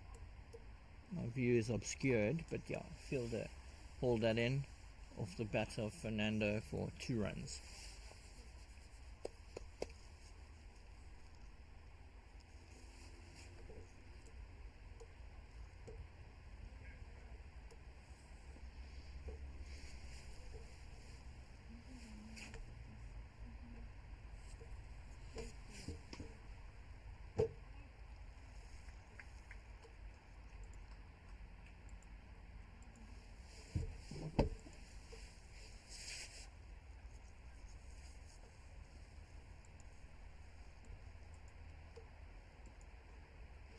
For Lingham again. Slow leg spin. Swipe to the leg side. Fernando wants the second. Jai Wardena doesn't. Stays to 1.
Very sharp running from Sri Lanka, who take 1 to short front leg.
Change bowling from the M3 end as well.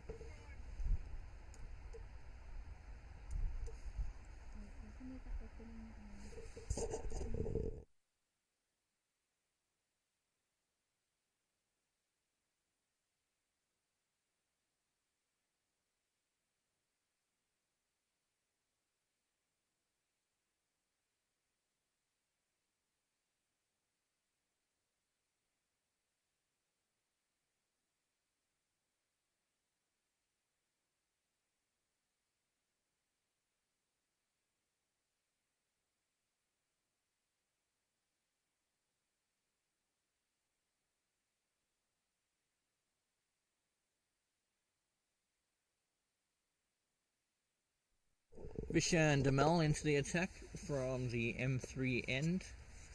He places a long off.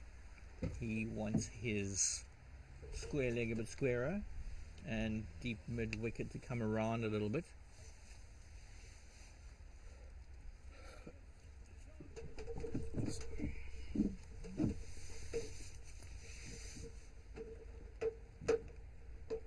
Some off spin short. Wow, that would have been an absolute screamer of a catch had Eswal Lingham taken it to deep cover. The short hit flat. Eswal Lingham just put in a dive, but it went through him, under him, and for 4 runs. That was middled superbly from Fernando. A rank loosener from Damel. but Eswalingham almost turned it into a screaming catch.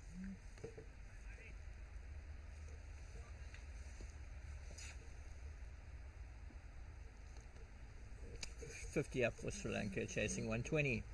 It's another short one, also wide this time, leg side wide. Rishi Dumal struggling to find his rhythm early on.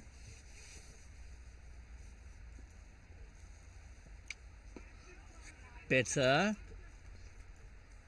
for defense.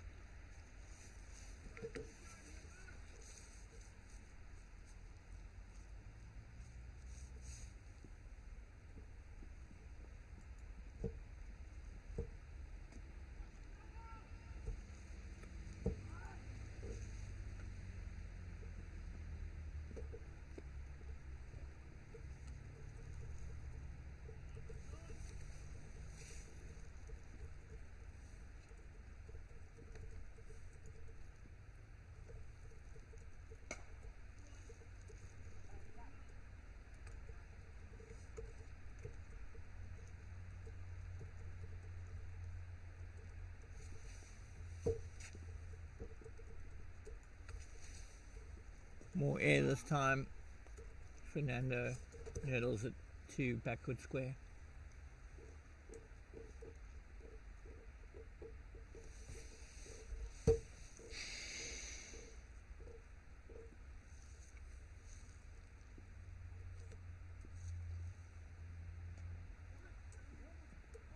Oh, Point puts in an excellent diving stop to his left.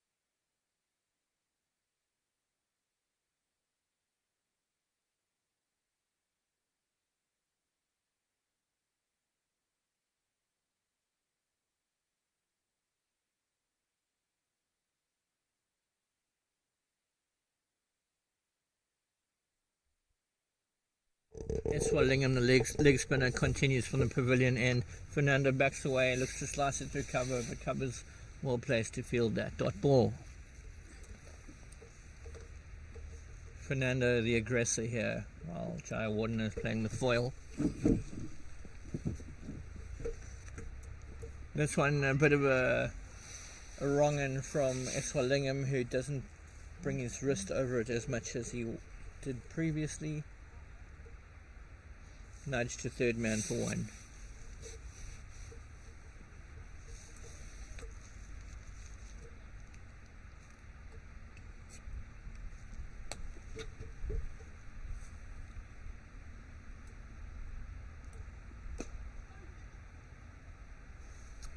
Can take the aerial route as long on is obviously deep. One more run to Jayawardene.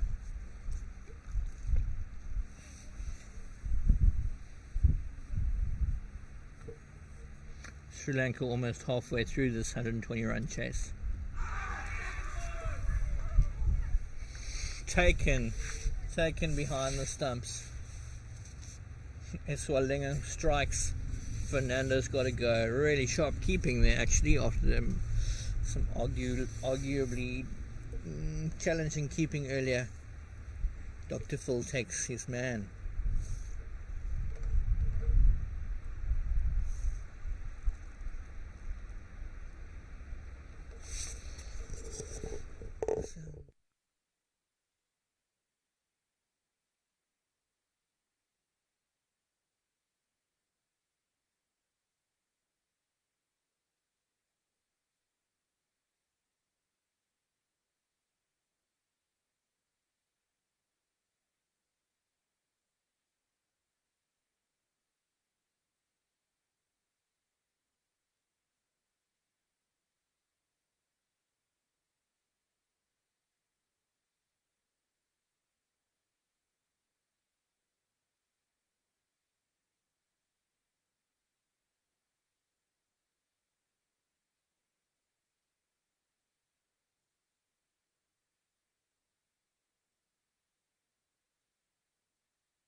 drama here as Eswalingham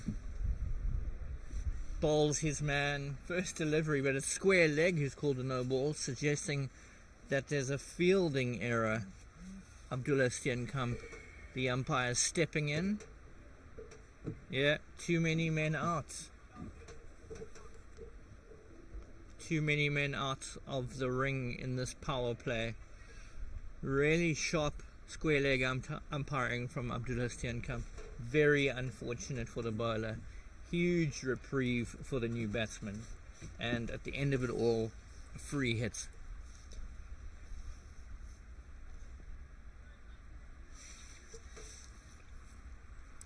Seneviratne, the captain, gets a big let off as Canada collectively bowl a no ball, although you could pin it on the captain for having 4 men out when you're only allowed 3 in this power play.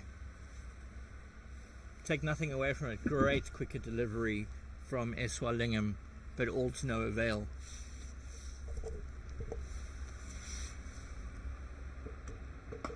And the free hit sails huge, high, toweringly over long on to rub all the salt in the world into the wounds of Canada, who could have had a really crucial breakthrough there.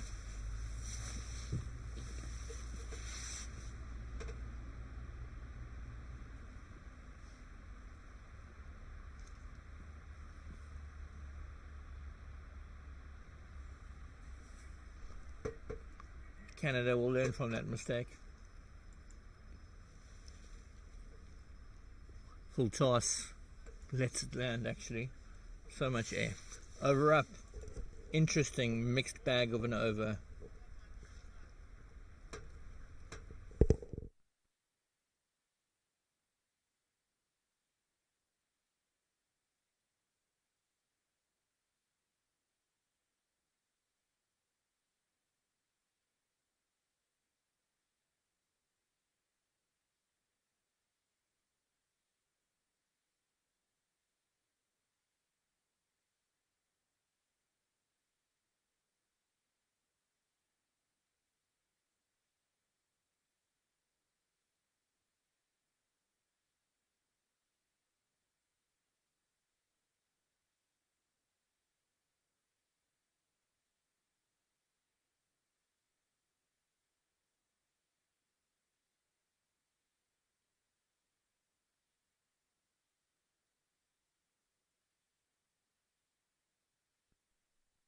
Change at the end for Canada captain Rudy Gibson.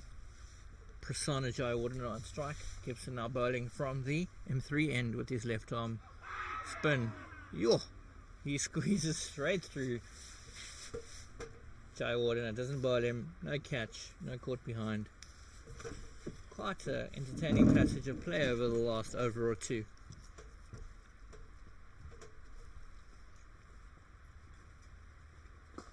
Driven down the ground, long off, has to run around a little bit, gets there, fields cleanly enough for 1 run.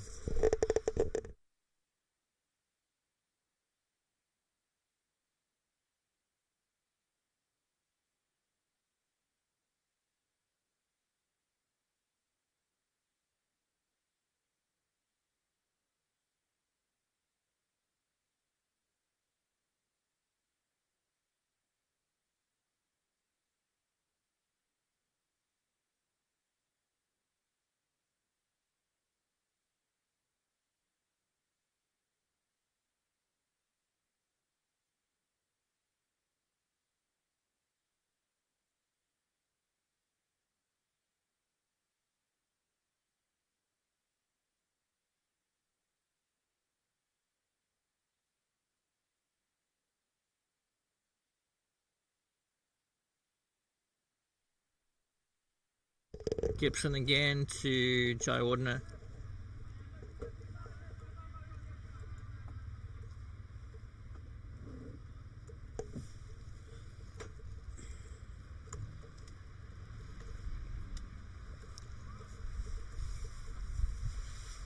Seneviratne takes strike. Captain versus captain, yeah?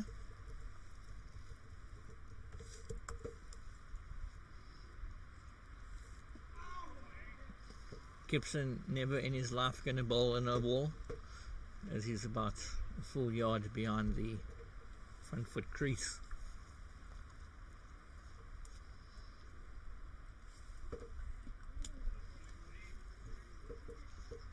Over up, Sri Lanka 67 for 3 after 15 overs, and that'll be drinks in this over 50 World Cup match between Canada and Sri Lanka at Westerford High School. Sri Lanka, in pursuit of a 120 run target, are 67 for 3 at drinks after 15 overs.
Play resumes here at Westerford High School after the drinks break. Bowler to continue, no. Eswalingham has been taken out of the attack prematurely, some might say. And we're going to have number 2.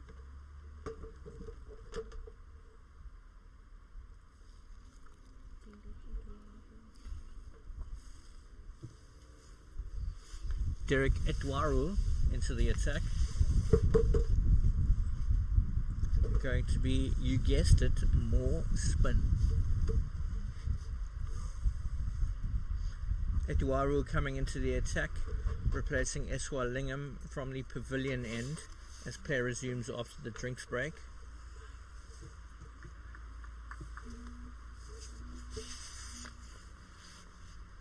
Off spin, short. Mid wickets, microsecond in with a chance. Ball doesn't go for 4. Long on runs around, picks it up for 2. Solid shot from Jai Wardener.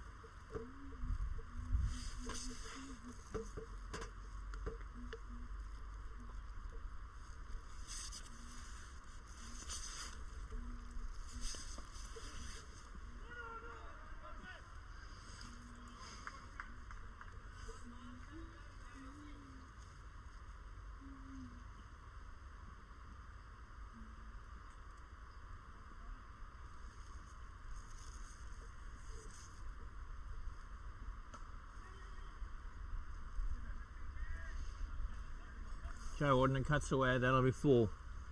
Gave himself a bit of width quite nicely there, freed the arms, cuts away off the back foot for 4. Tuaru going for an early boundary.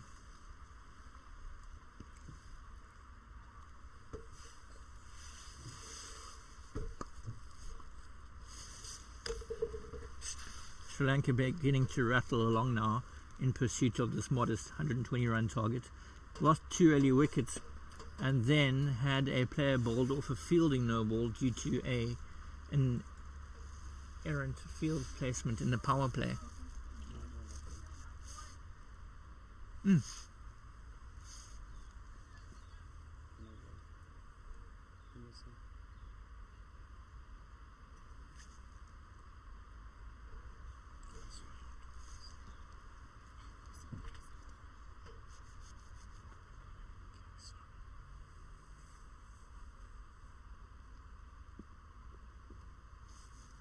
Sinivaratne on strike now.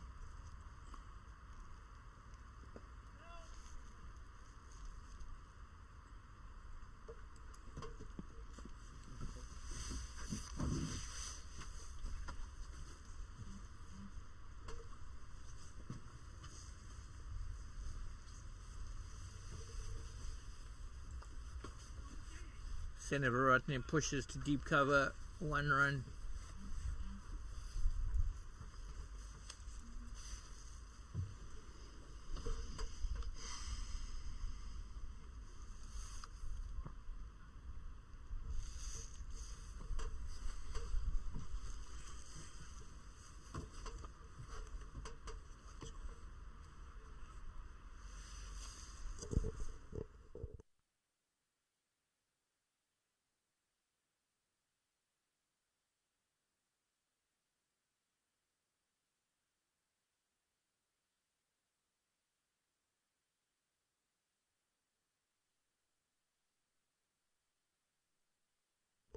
Change of bowling for Eswalingam, who leaves the pavilion end behind him and starts to bowl again from the M3 end. Some intriguing leg spin, and he's got a really nice arm ball as well. See if he can get his man this time, having bowled Sinivaratne earlier with a no ball.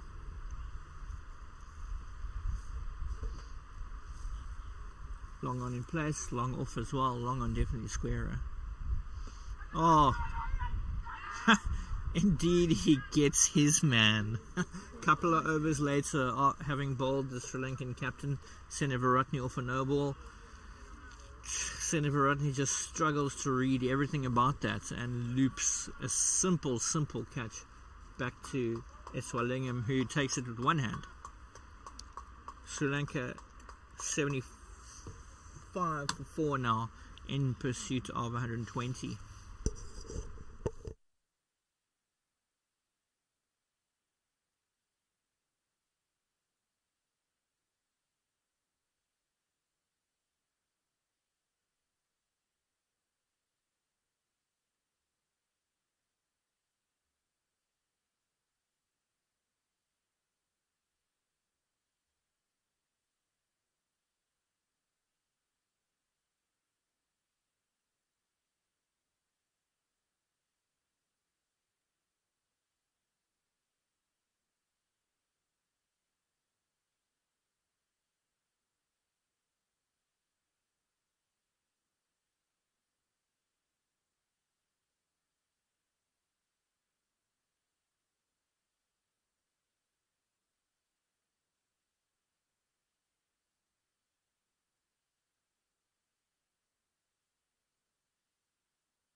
Swallingham continues to the new batter.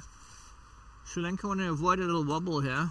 They really have to take minimal to no risk whatsoever in chasing this down. They need a further 44 runs from under 29 overs. 72 commons. There was a dot and a 2. I had dot and a single. Driven off the back foot, one more run.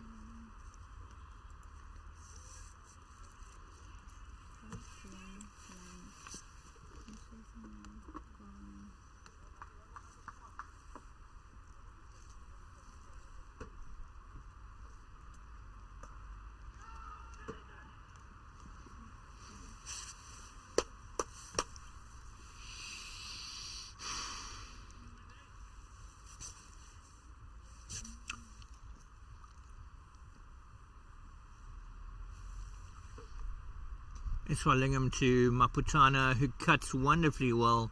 There is no backward point, and that is 4 runs. Too short, too wide, well cut, 4 runs. Over up. Sri Lanka move into the 80s, chasing 120.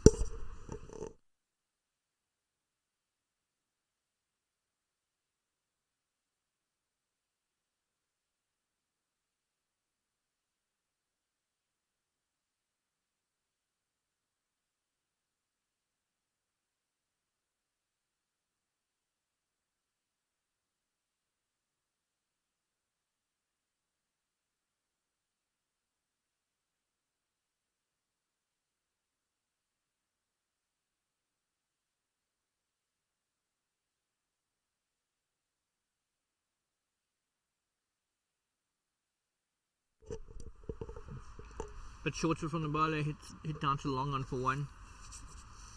Sri Lanka 82 for 4, chasing 120. No bonus points in this competition, remember. So Sri Lanka can do this in 20 overs or 44.4. They get the same number of points.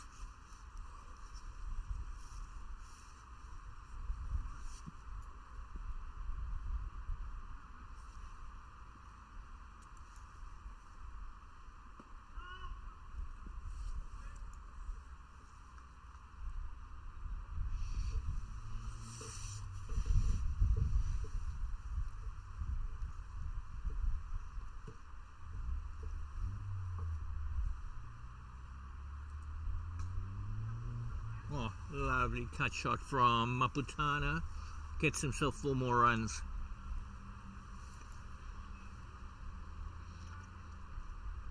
Canada, for all their promising success, just haven't managed to eliminate the 4 balls from their overs. We've seen at least 1 every over on the over for the last 18.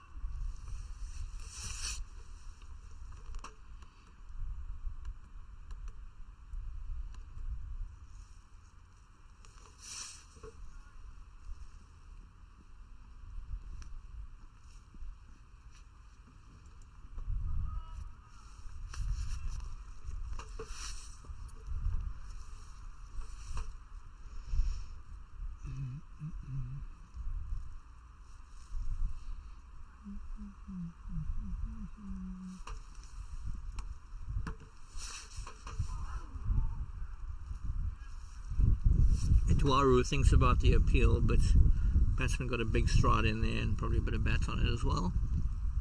So it ends the over. Sri Lanka needing a further 34 runs from 27 overs.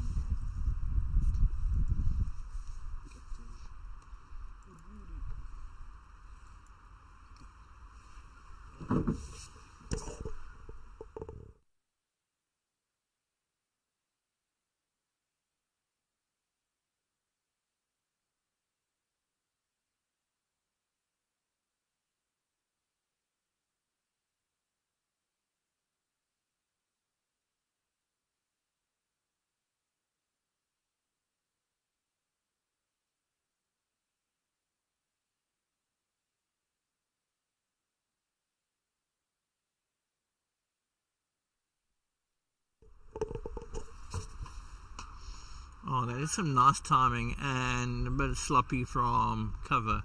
Doesn't get down quick enough. One hand misses it. 1 run for Jai Wardener, who could actually finish on a little 50-odd not out here if he plays his cards right. Quicker delivery. 2 sounds, no wide. Just flip the pad.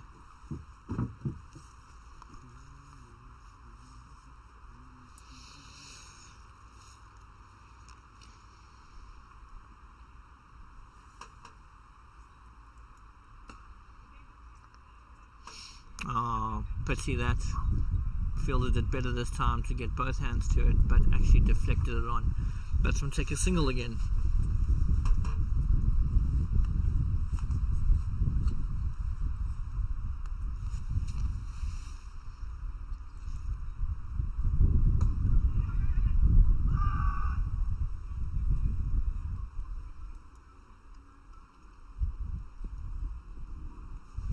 Good rotation on the strike from Sri Lanka. They don't have to do this in boundaries, they can do it in ones.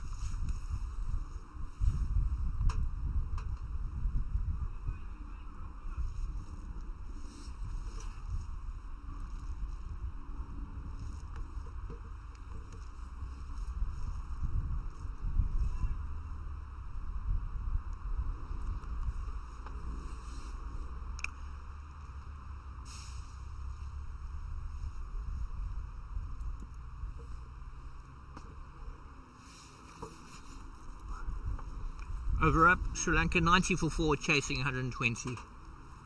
We need 30 runs in 26 overs.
Speed Anandapa back into the attack, this time from the pavilion end.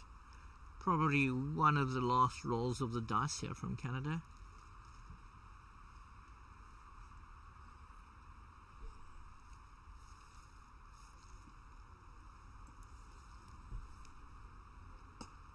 Upish, but dot ball.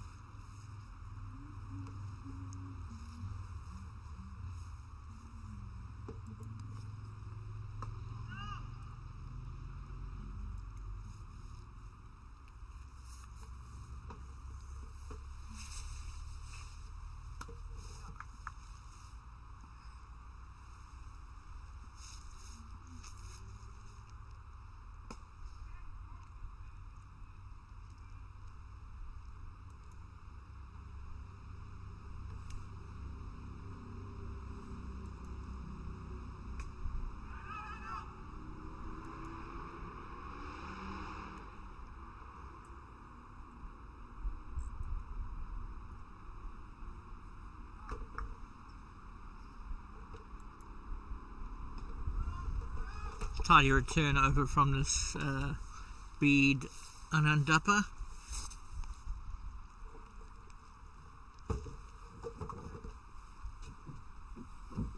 Bowling with a slip, attacking even at this late stage of the game.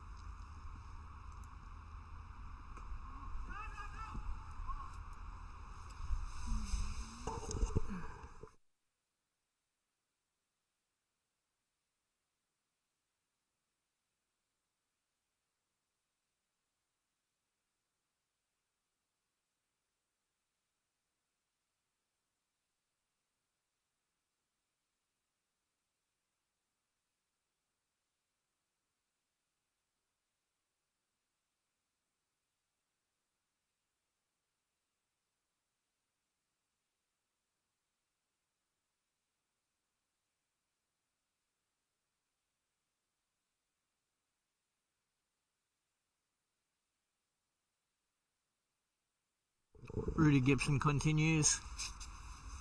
Short, slapped away along the ground. Oh, fielder does the old London Bridge, diving right over the ball.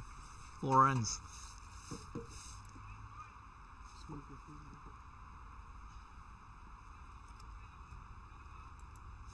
Try Ordiner gathering himself another boundary.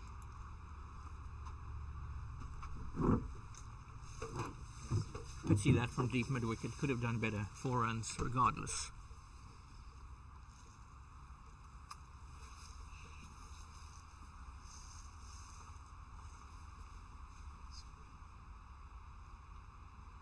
And now wide from Gibson, who tried something different, a bit quicker, a bit wider. Too wide.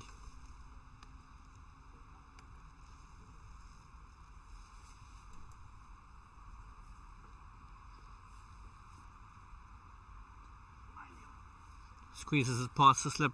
1, will they turn for 2? No, not interested. 1 run, it'll stay.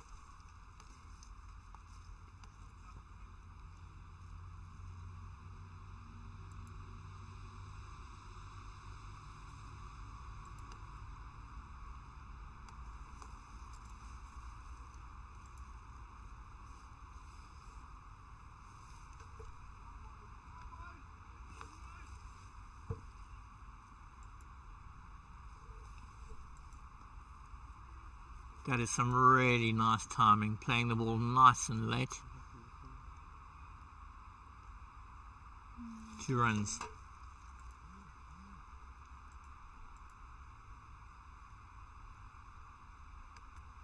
Forward 1.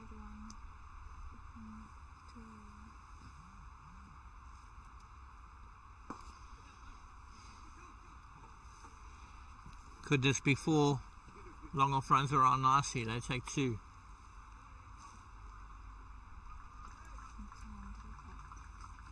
Hundred up for Sri Lanka. Maputana has looked really good since he's come to the crease. He's moved along quickly to 17. Now he goes hard. Man's right there. 1 bounce. 2 long off.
Maputana takes advantage of the vacant slip and third man regions, tickles 1 for 2 runs.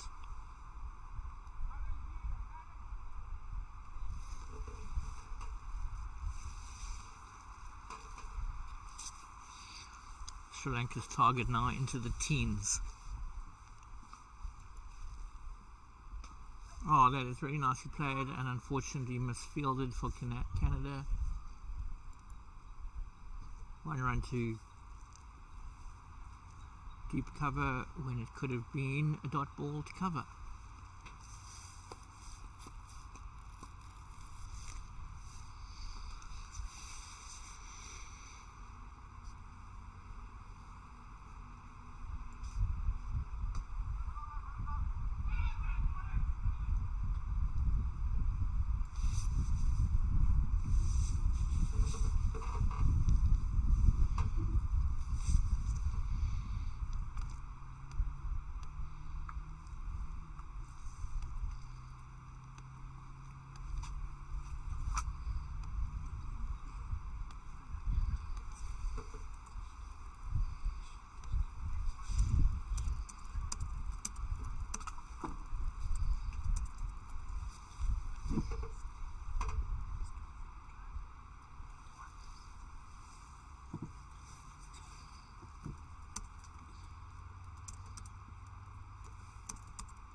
Anandapa and Maputana enjoying a little tussle here. Anandapa varies like seam up to leg spin to off spin, plenty of variations there from the man. Over up, Sri Lanka in pursuit of 120, have 105 for 4 after 22 overs.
Talati, who top scored for Canada with 39 earlier in the day, into the attack now from the N3 end.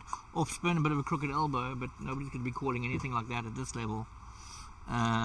Short hit to mid wicket, 1 run.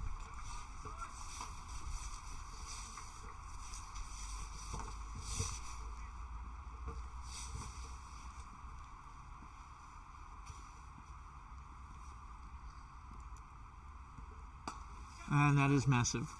That is way onto the grassy floral embankment here at Westford High School. Hopefully it rolls back easily. But that is a huge 6 over long on.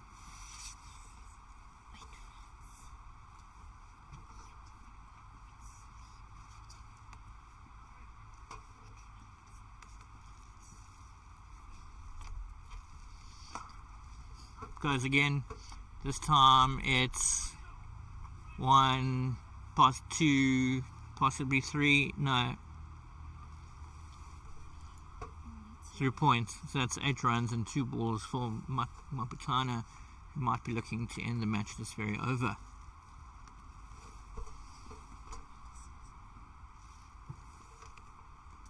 Maputana again, 6 more. Boink. That's square into a tree. Scores are tied, if I'm not mistaken. No, that is the match. So concludes a very comfortable win for Sri Lanka over Canada in this over 50 World Cup fixture at Westford High School. Thank you for joining us. Sri Lanka comfortably chasing a modest 120 run target with 20 plus overs to spare. Be sure to cross over to our other coverage of fixtures on the go in the over 50 World Cup match today.